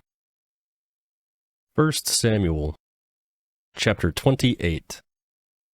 In those days, the Philistines gathered their armies together for warfare, to fight with Israel. Achish said to David, "Know assuredly that you will go out with me in the army, you and your men." David said to Achish, "Therefore you will know what your servant can do." Achish said to David, "Therefore I will make you my bodyguard forever." Now Samuel was dead, and all Israel had mourned for him and buried him in Ramah, even in his own city. Saul had sent away those who had familiar spirits and the wizards out of the land. The Philistines gathered themselves together, and came and encamped in Shunem. And Saul gathered all Israel together, and they encamped in Gilboa. When Saul saw the armies of the Philistines, he was afraid, and his heart trembled greatly. When Saul inquired of Yahweh, Yahweh didn't answer him by dreams, by Urim, or by prophets. Then Saul said to his servants, "Seek for me a woman who has a familiar spirit, that I may go to her and inquire of her." His servants said to him, "Behold, there is a woman who has a familiar spirit at Endor." Saul disguised himself and put on other clothing, and went, he and 2 men with him, and they came to the woman by night. Then he said, "Please consult for me by the familiar spirit, and bring me up whomever I shall name to you." The woman said to him, "Behold, you know what Saul has done, how he has cut off those who have familiar spirits and the wizards out of the land. Why then do you lay a snare for my life, to cause me to die?" Saul swore to her by Yahweh, saying, "As Yahweh lives, no punishment will happen to you for this thing." Then the woman said, "Whom shall I bring up to you?" He said, "Bring Samuel up for me." When the woman saw Samuel, she cried with a loud voice, and the woman spoke to Saul, saying, "Why have you deceived me? For you are Saul." The king said to her, "Don't be afraid. What do you see?" The woman said to Saul, "I see a god coming up out of the earth." He said to her, "Well, what does he look like?" She said, "An old man comes up. He is covered with a robe." Saul perceived that it was Samuel, and he bowed with his face to the ground and showed respect. Samuel said to Saul, "Why have you disturbed me to bring me up?" Saul answered, "I am very distressed, for the Philistines make war against me, and God has departed from me, and answers me no more, by prophets or by dreams. Therefore I have called you, that you may make known to me what I shall do." Samuel said, "Why then do you ask me, since Yahweh has departed from you and has become your adversary? Yahweh has done to you as he spoke by me. Yahweh has torn the kingdom out of your hand and given it to your neighbor, even to David. Because you didn't obey Yahweh's voice and didn't execute his fierce wrath on Amalek, therefore Yahweh has done this thing to you today. Moreover, Yahweh will deliver Israel also with you into the hand of the Philistines, and tomorrow you and your sons will be with me. Yahweh will deliver the army of Israel into the hand of the Philistines." Then Saul fell immediately his full length on the earth and was terrified, because of Samuel's words. There was no strength in him, for he had eaten no bread all day or all night long. The woman came to Saul and saw that he was very troubled, and said to him, "Behold, your servant has listened to your voice, and I have put my life in my hand, and have listened to your words which you spoke to me. Now therefore, please listen also to the voice of your servant, and let me set a morsel of bread before you. Eat, that you may have strength when you go on your way." But he refused, and said, "I will not eat." But his servants, together with the woman, constrained him, and he listened to their voice. So he arose from the earth, and sat on the bed. The woman had fattened a calf in the house. She hurried and killed it, and she took flour and kneaded it, and baked unleavened bread of it. She brought it before Saul and before his servants, and they ate. Then they rose up and went away that night. 1 Samuel chapter 29. Now the Philistines gathered together all their armies to Aphek, and the Israelites encamped by the spring which is in Jezreel. The lords of the Philistines passed on by hundreds and by thousands, and David and his men passed on in the rear with Achish. Then the princes of the Philistines said, "What about these Hebrews?" Achish said to the princes of the Philistines, "Isn't this David, the servant of Saul, the king of Israel, who has been with me these days, or rather these years? I have found no fault in him since he fell away until today." But the princes of the Philistines were angry with him, and the princes of the Philistines said to him, "Make the man return, that he may go back to his place where you have appointed him, and let him not go down with us to battle, lest in the battle he become an adversary to us. For with what should this fellow reconcile himself to his Lord? Should it not be with the heads of these men? Isn't that David, of whom people sang to one another in dances, saying, 'Saul has slain his thousands, and David his 10,000s. Then Achish called David and said to him, "As Yahweh lives, you have been upright, and your going out and your coming in with me in the army is good in my sight. For I have not found evil in you since the day of your coming to this day. Nevertheless, the lords don't favor you. Therefore, now return, and go in peace, that you do not displease the lords of the Philistines." David said to Achish, "But what have I done? What have you found in your servant so long as I have been before you to this day, that I may not go and fight against the enemies of my lord the king?" Achish answered David, "I know that you are good in my sight, as an angel of God. Notwithstanding, the princes of Philistines have said, 'He shall not go up with us to battle.' Therefore now rise up in the morning with the servants of your Lord who have come with you, and as soon as you are up early in the morning and have light, depart." So David rose up early, he and his men, to depart in the morning, to return into the land of the Philistines, and the Philistines went up to Jezreel. 1 Samuel chapter 30. When David and his men had come to Ziklag on the third day, the Amalekites had made a raid on the south and on Ziklag, and had struck Ziklag and burned it with fire, and had taken captive the women and all who were in it, both small and great. They didn't kill any, but carried them off and went their way. When David and his men came to the city, behold, it was burned with fire, and their wives, their sons, and their daughters were taken captive. Then David and the people who were with him lifted up their voice and wept until they had no more power to weep. David's two wives were taken captive, Ahinoam, the Jezreelitess, and Abigail, the wife of Nabal, the Carmelite. David was greatly distressed, for the people spoke of stoning him, because the souls of all the people were grieved, every man for his sons and for his daughters. But David strengthened himself in Yahweh his God. David said to Abiathar the priest, the son of Himelech, "Please bring the ephod here to me." Abiathar brought the ephod to David. David inquired of Yahweh, saying, "If I pursue after this troop, will I overtake him?" He answered him, "Pursue, for you will surely overtake them, and will without fail to recover all." So David went, he and his 600 men who were with him, and came to the brook Bezor, where those who were left behind stayed. But David pursued, he and 400 men, for 200 stayed behind, who were so faint that they couldn't go over the brook Bezor. They found an Egyptian in the field, and brought him to David, and gave him bread, and he ate, and they gave him water to drink. They gave him a piece of cake of figs, and 2 clusters of raisins. When he had eaten, his spirit came again to him, for he had eaten no bread, and drank no water for 3 days and 3 nights. David asked him, "To whom do you belong? Where are you from?" He said, "I am a young man from Egypt, servant to an Amalekite, and my master left me, because 3 days ago I got sick. We made a raid on the south of the Cherethites, and on that which belongs to Judah, and on the south of Caleb, and we burned Ziklag with fire." David said to him, "Will you bring me down to this troop?" He said, "Swear to me by God that you will not kill me, and not deliver me up into the hands of my master, and I will bring you down to this troop." When he had brought him down, behold, they were spread around over all the ground, eating, drinking, and dancing, because of all the great plunder that they had taken out of the land of the Philistines, and out of the land of Judah. David struck them from the twilight even to the evening of the next day.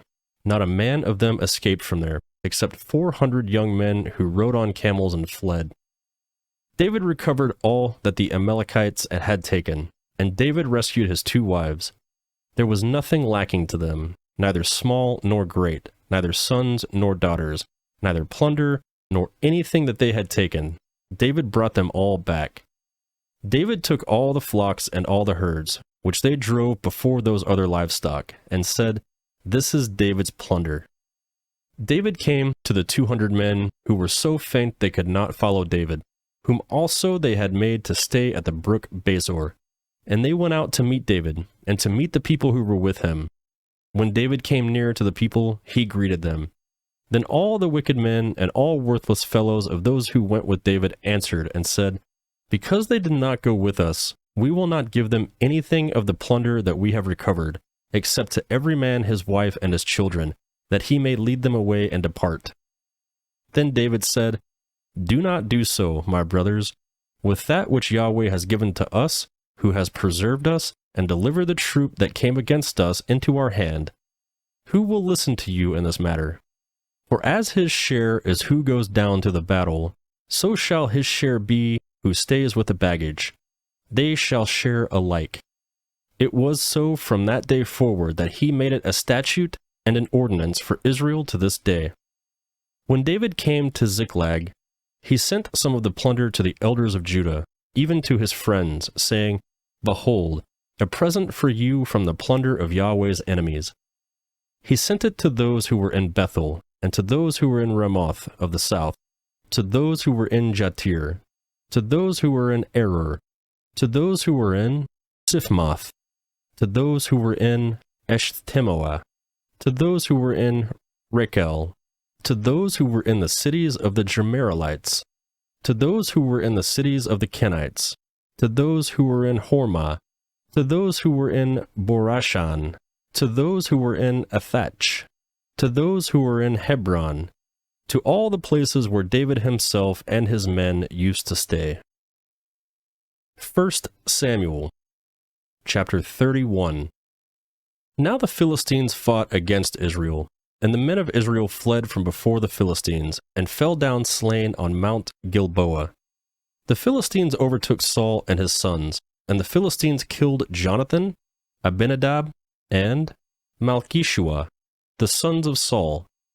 The battle went hard against Saul, and the archers overtook him, and he was greatly distressed by reason of the archers.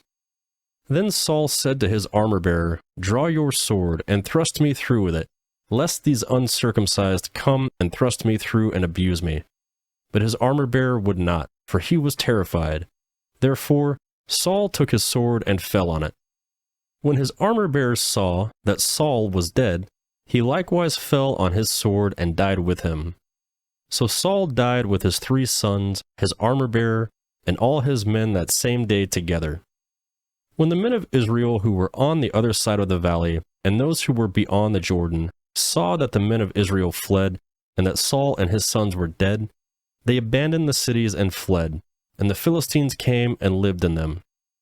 On the next day, when the Philistines came to strip the slain, they found Saul and his 3 sons fallen on Mount Gilboa.